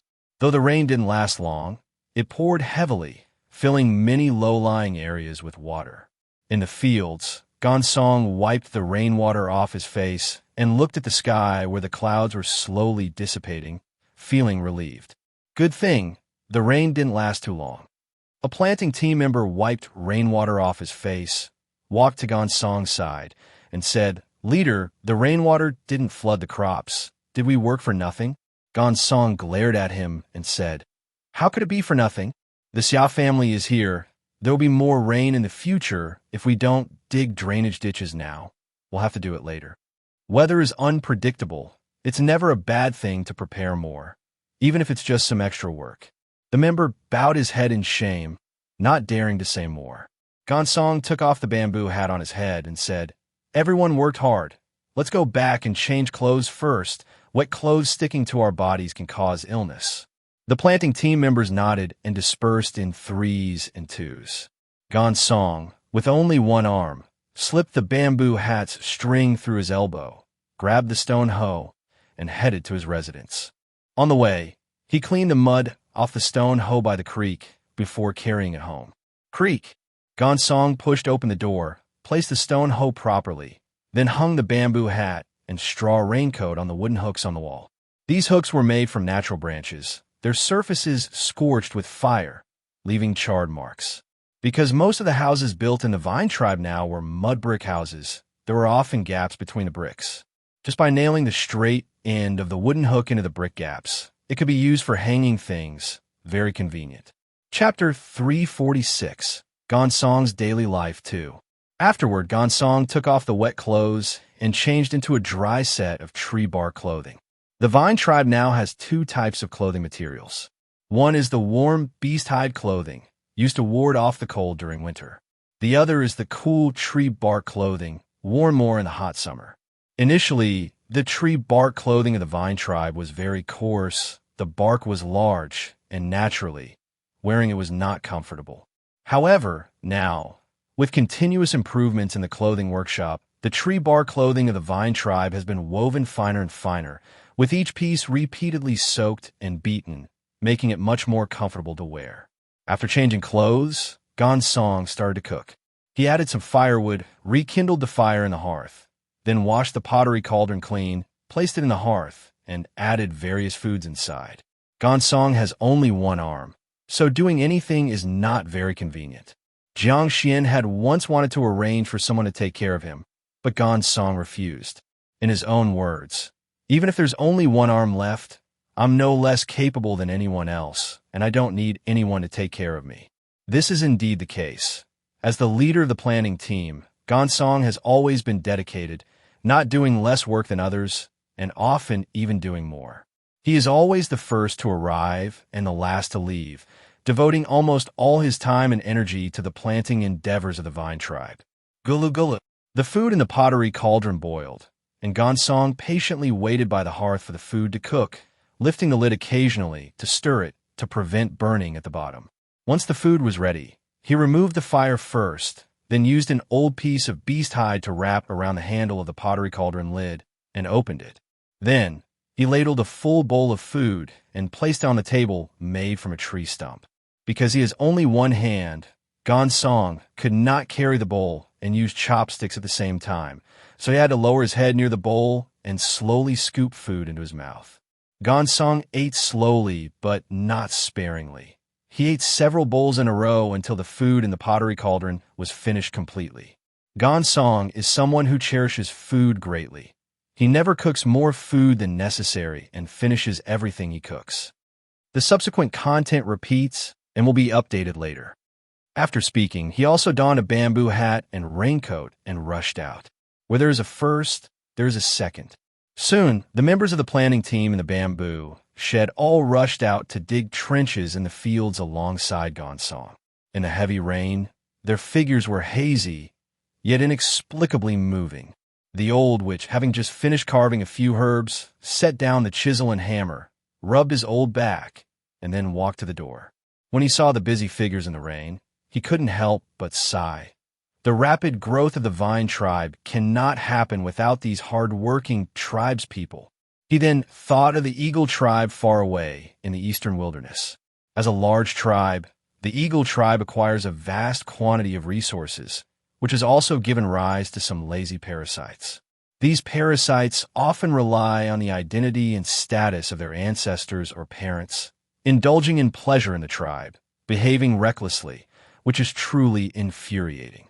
In contrast, the vine tribe, although newly established, is full of vitality, with everyone working hard, making it pleasing to see. The old witch shook his head and then returned inside. He was no longer the witch of the eagle tribe. Those matters would be left to the new witch to resolve. His only wish now is to finish carving the Great Wilderness 100 Herbs map. On the other side, Jiang Xuan and Huameng also stood under a shelter, watching the busy planting team members in the fields. Huameng looked at the rain screen and said in a low voice, "Chief Xian, our frog tribe also wants to plant more grain, but we lack experience. Do you think this will work? We could send some people over to help you work and learn a bit about planting." Jiang Xuan said, "Sure, but learning to plant is a very tedious and hard task, not as exciting as hunting. Rest assured, Chief Xian, our warriors from the frog tribe are not afraid of tedium, not afraid of hardship." Jiang Xuan nodded and said, "Then you can send a few people over. How much you can learn depends on your own ability." Huameng was overjoyed and said, "Thank you, Chief Xian." Jiang Xuan waved his hand and said, "A strong frog tribe is a good thing for our vine tribe as well." "Yes, yes, yes." Huameng grinned beside him. Clearly a tall and powerful man, he even bent his back a little for the sake of the frog tribe. Today's rain came fast and stopped quickly. After about half an hour, the heavy rain gradually ceased. Although the rain didn't last long, there was a considerable amount, with many low-lying areas filled with rainwater.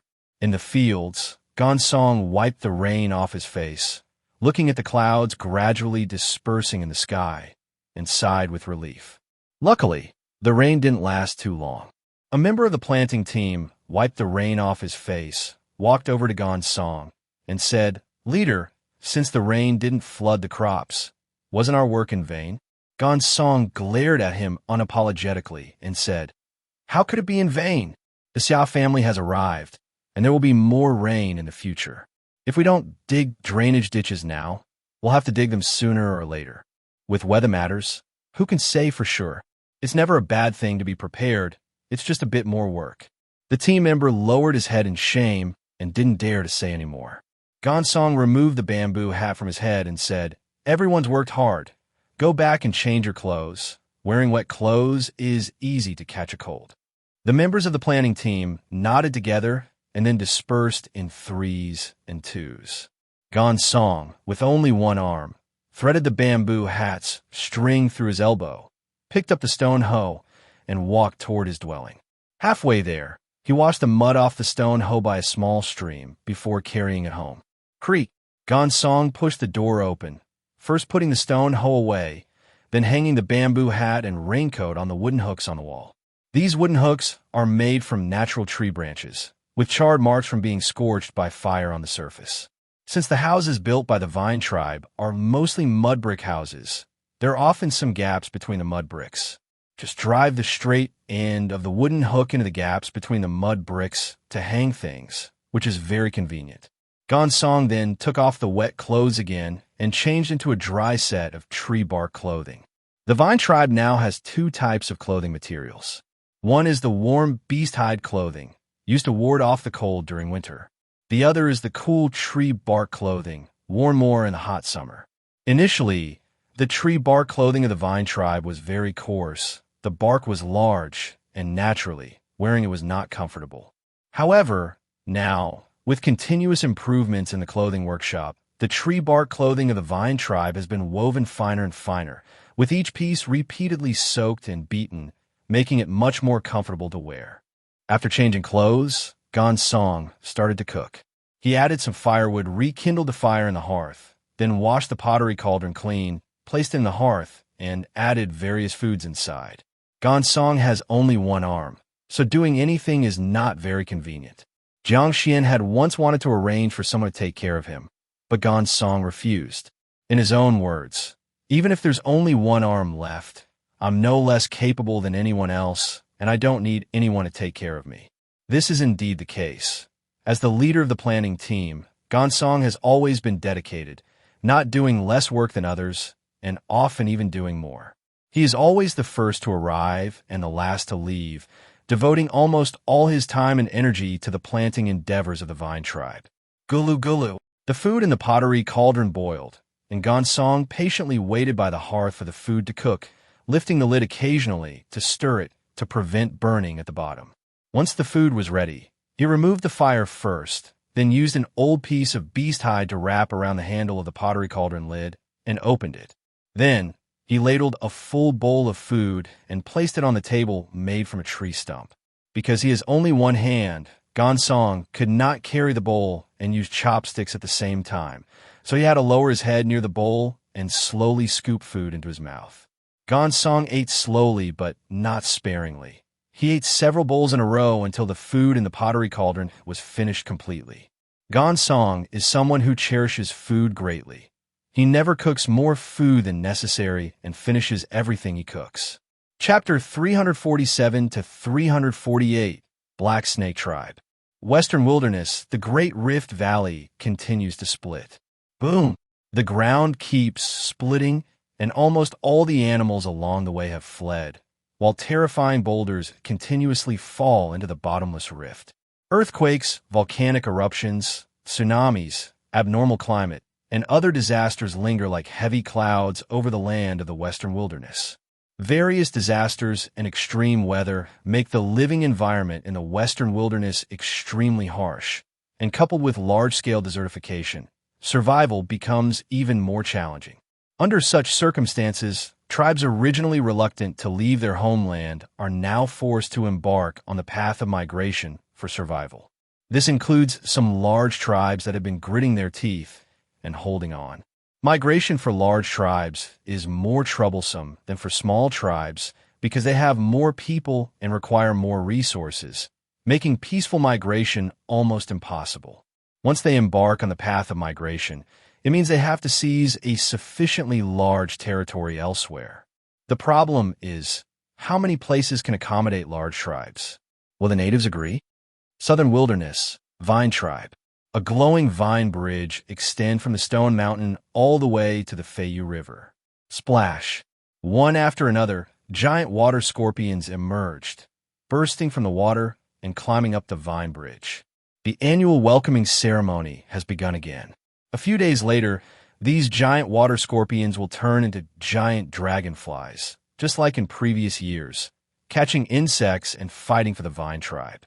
There are noticeably more giant water scorpions this year than in previous years.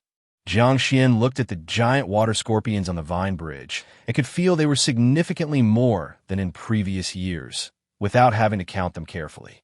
After all the water scorpions climbed up, Qi Xiao said, "A total of 108. Jiang Xuan marveled. 108 giant dragonflies? That's nearly twice as many as last year. The number and time of day for the dragonflies to transform vary each day, and today's number is particularly high. Perhaps because after the Vine Tribe settled here, they caught many big fish, reducing the competition of giant water scorpions in the Feiyu River and improving their survival rate." Buzz! After all the giant water scorpions climbed up, the Vine Bridge began to retract until it was once again wrapped around the massive stone mountain. The giant water scorpions clung tightly to the vine, and once they found their positions, they stopped moving entirely, as if petrified. The fog once again enveloped the stone mountain, obscuring the true form of the divine vine. "All right, everyone, go back to work," Jiang Xuan called out, and the tribesmen who had gathered by the Feiyu River dispersed, heading to their respective work areas in twos and threes, excitedly discussing the giant dragonflies. Jiang Xuan also returned to his house. Summer has arrived, and the weather is getting hotter and hotter. Having stayed outside for so long, just now he's completely drenched in sweat. "Have some pickles to cool off."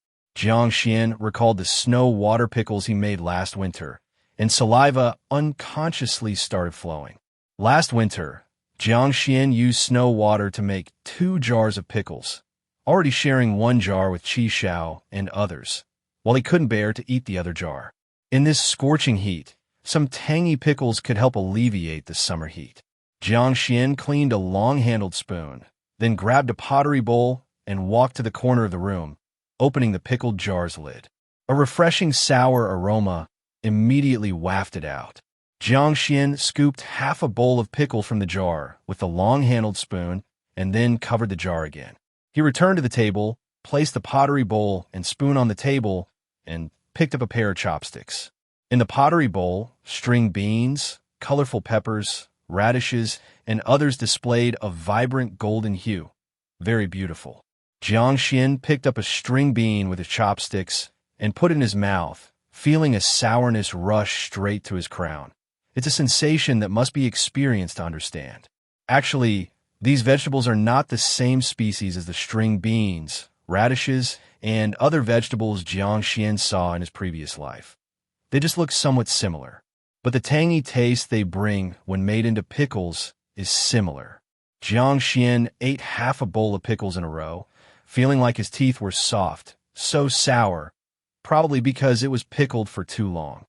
Pickles are best when just fermented, not too sour and very crisp and delicious to bite. This jar of pickles had been pickled for over half a year, too sour, not crisp enough, softer and more tender when eaten. After finishing the pickles, Jiang Xuan cleaned the pottery bowl, chopsticks, and spoon, and then went to work in the yard. He planted quite a lot of vegetables in the yard, frequently needing to do tasks like weeding, fertilizing, and hoeing. He carried a hoe, walked to the yard, and patiently weeded the vegetables. At this moment, suddenly a series of knocks echoed. "Knock, knock, knock. Who is it?" "Leader, it's me, Feng Chao." Jiang Xuan looked around. Tang Yuan, who usually opened the door, was not around, and Yuesa also left to feed, so he had to put down the hoe and open the door himself. Creak! The yard door opened, and Feng Chao hurriedly came in, his face very grave, eyes full of urgency. "Feng Chao, what happened?" "Leader, There's a large tribe from the western wilderness migrating this way, having wiped out several small tribes along the way. After hearing Feng Chao's words, Jiang Xuan's face changed, and he asked, "Is the information accurate? Is it really a large tribe?" "Absolutely accurate, because some wanderers from the destroyed tribes have already escaped near us." "Then it's troublesome." Jiang Xuan furrowed his brows. A large tribe, with a population of at least 10,000 and extremely formidable combat power. Most importantly, each great tribe totem god is a terrifying existence. They can stand out from numerous small and medium tribes and grow step by step into a great tribe totem god. Their strength is undoubtedly formidable. Can a vine tribe, allied with other tribes, defeat a medium-sized tribe, but can they defeat a large tribe? Jiang Xuan felt uncertain and even a bit panicked. "Have you found out which large tribe in the western wilderness it is?" "According to those wanderers, this tribe rears a lot of snakes." "I asked the tribes migrating from the western wilderness. There's only one large tribe that raises snakes there, and that's the Black Snake tribe." "The Black Snake tribe? Is this tribe powerful?"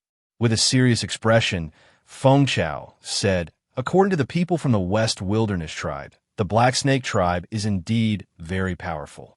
"Trouble." Jiang Xuan closed his eyes.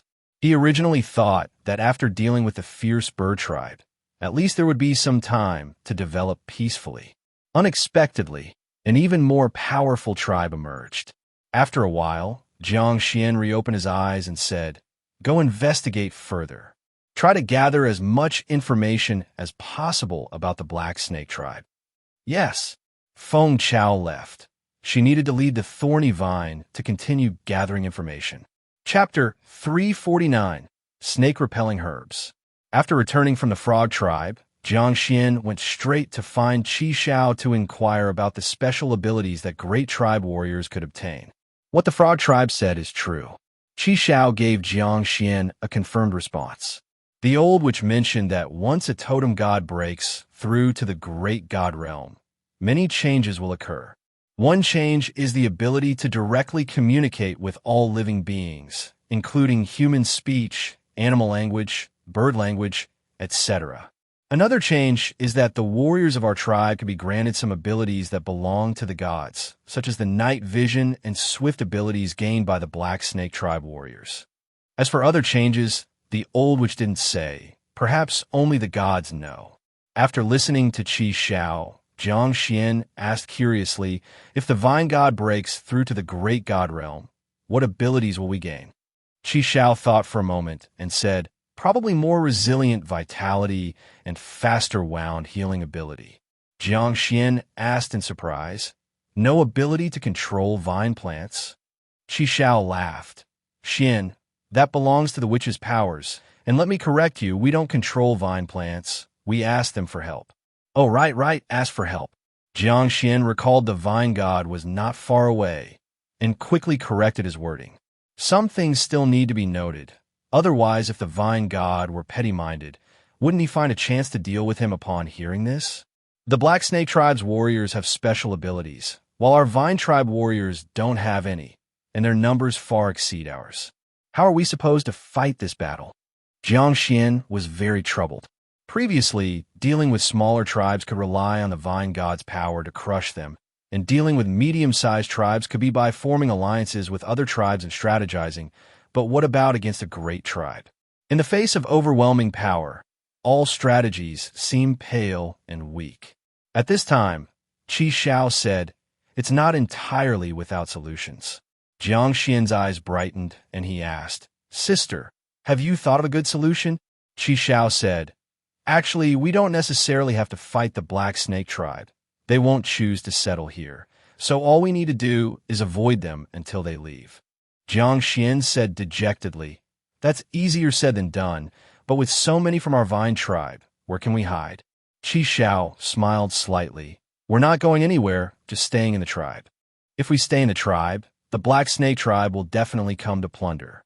Any tribe migrating to the southern wilderness would be raiding everywhere, let alone a tribe as large as the Black Snake tribe needing food." Jiang Xuan knew very well that the current vine tribe was like a big piece of juicy meat.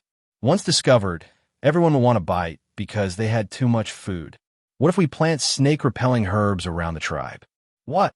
Jiang Xuan looked at Qi Xiao, hoping she would explain in detail. Qi Xiao continued, "Soon after the mosquito tribe attacked, I thought of this. If we had planted mosquito-repelling herbs around the tribe, those giant mosquitoes wouldn't have gotten near. It's the same for the black snake tribe. Their most formidable aren't those warriors but countless snakes, including their totem god. If we plant snake-repelling herbs around the tribe, those snakes would detour far away upon smelling the scent." Tribal people have a habit of trusting their war pets' judgments. Areas avoided by snakes are places warriors of the black snake tribe would perceive as dangerous, thus steering clear. In terms of vision, Qi Xiao might be inferior to Jiang Xuan, but in terms of experience and understanding of the tribal people, Qi Xiao is undoubtedly much stronger than Jiang Xuan. So, after hearing Qi Xiao's words, Jiang Xuan immediately nodded. But the black snake tribe will be coming soon. Where can we find so many snake-repelling herbs? Plus, they have to be planted and survive. Qi Xiao smiled and said, "The vine god can help." Of course. Jiang Xuan suddenly remembered the scene of the divine vine, controlling various magical plants to defeat enemies before. As a powerful totem god, it can control not only vine plants. Qi Xiao added, "Xian, you should now dispatch as many people as possible to the nearby forest to find snake-repelling herbs and plant them outside the vine wall. Then the vine god will enable them to grow massively." "All right, I'll arrange it right away."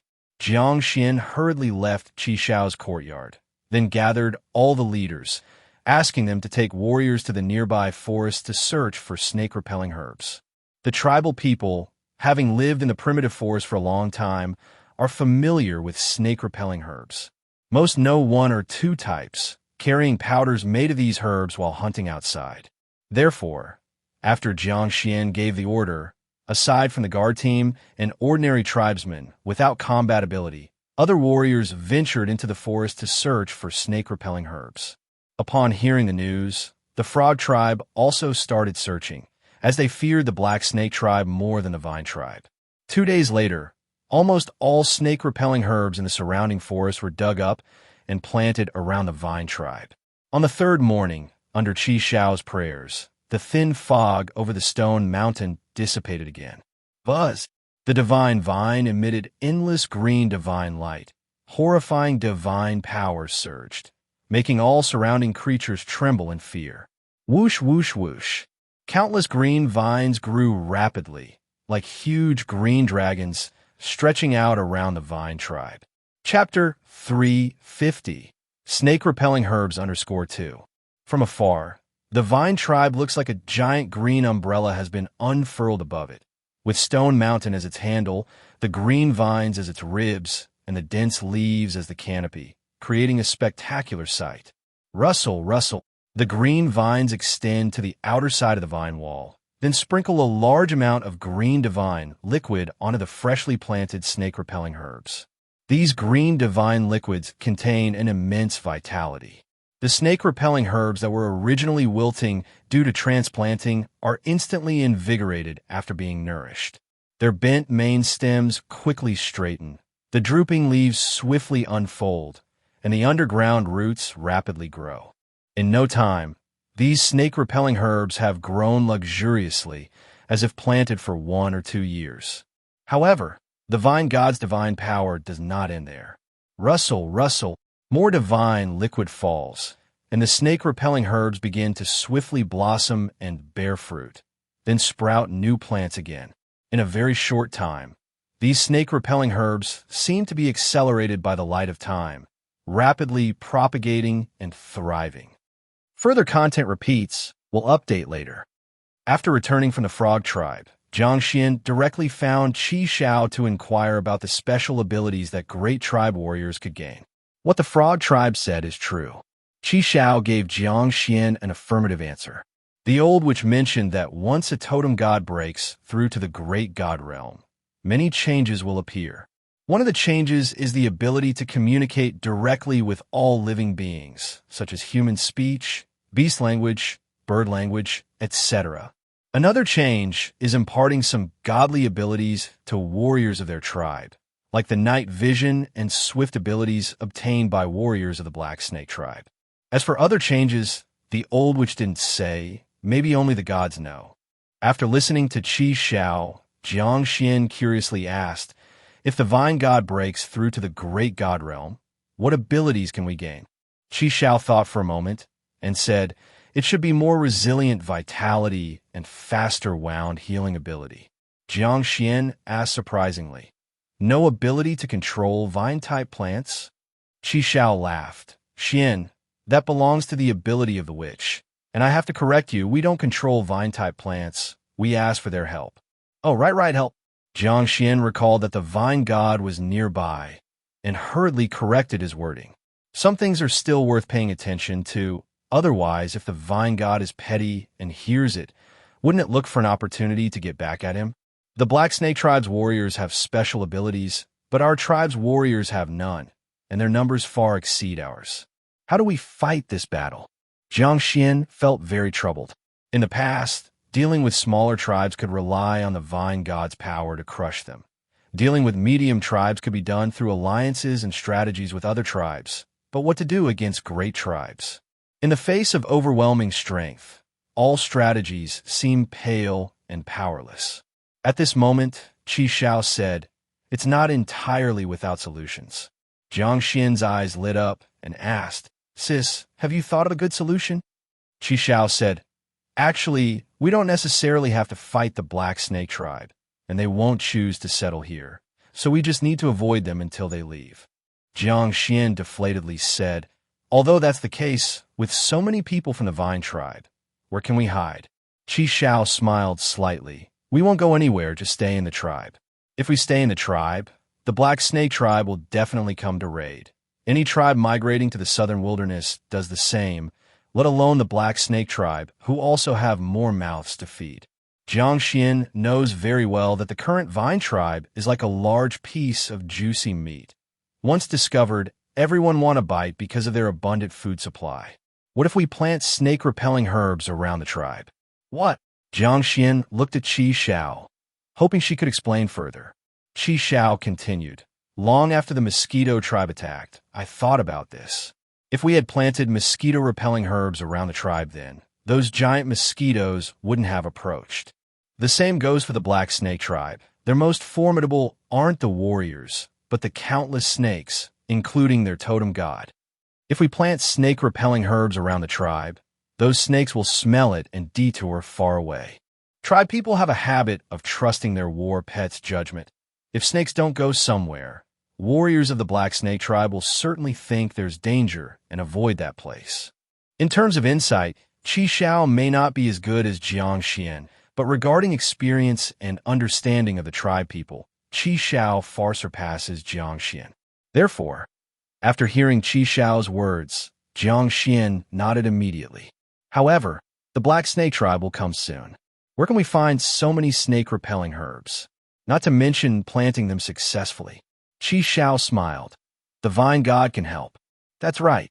Jiang Xuan suddenly recalled scenes where the divine vine controlled various miraculous plants to destroy enemies before, as a powerful totem god. It can control not just vine-type plants.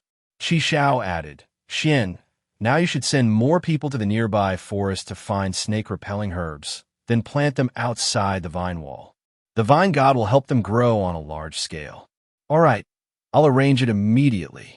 Jiang Xuan hurriedly left Qi Xiao's courtyard, then summoned each leader and instructed them to lead their warriors to the nearby forest to search for snake-repelling herbs. The tribe people have long lived in the primitive forest and are familiar with snake-repelling herbs, with most knowing one or two types. When hunting, they also carry some powdered snake-repelling herbs with them. Therefore, after Jiang Xuan gave the order, except for the guard team and ordinary tribe members without combat ability, other warriors plunged into various forests to search for snake-repelling herbs. Upon hearing the news, the Frog tribe also began searching, fearing the Black Snake tribe more than the Vine tribe. 2 days later, almost all snake-repelling herbs from nearby forests were dug up and planted around the Vine tribe. On the third morning, under Qi Xiao's prayer, The mist over Stone Mountain dissipated again. Buzz! The divine vine bloomed with endless green divine light. Terrifying divine power roared, and all living beings around trembled in fear. Whoosh, whoosh, whoosh. Countless green vines rapidly grow, like green dragons, extending towards the vine tribe surroundings. From afar, the vine tribe looks like a giant green umbrella has been unfurled above it, with Stone Mountain as its handle, the green vines as its ribs, and the dense leaves as the canopy, creating a spectacular sight. Rustle, rustle, the green vines extend to the outer side of the vine wall, then sprinkle a large amount of green divine liquid onto the freshly planted snake-repelling herbs. These green divine liquids contain an immense vitality. The snake-repelling herbs that were originally wilting due to transplanting are instantly invigorated after being nourished. Their bent main stems quickly straighten, the drooping leaves swiftly unfold, and the underground roots rapidly grow. In no time, these snake-repelling herbs have grown luxuriously, as if planted for 1 or 2 years. However, the vine god's divine power does not end there. Rustle, rustle, more divine liquid falls, and the snake-repelling herbs begin to swiftly blossom and bear fruit, then sprout new plants again.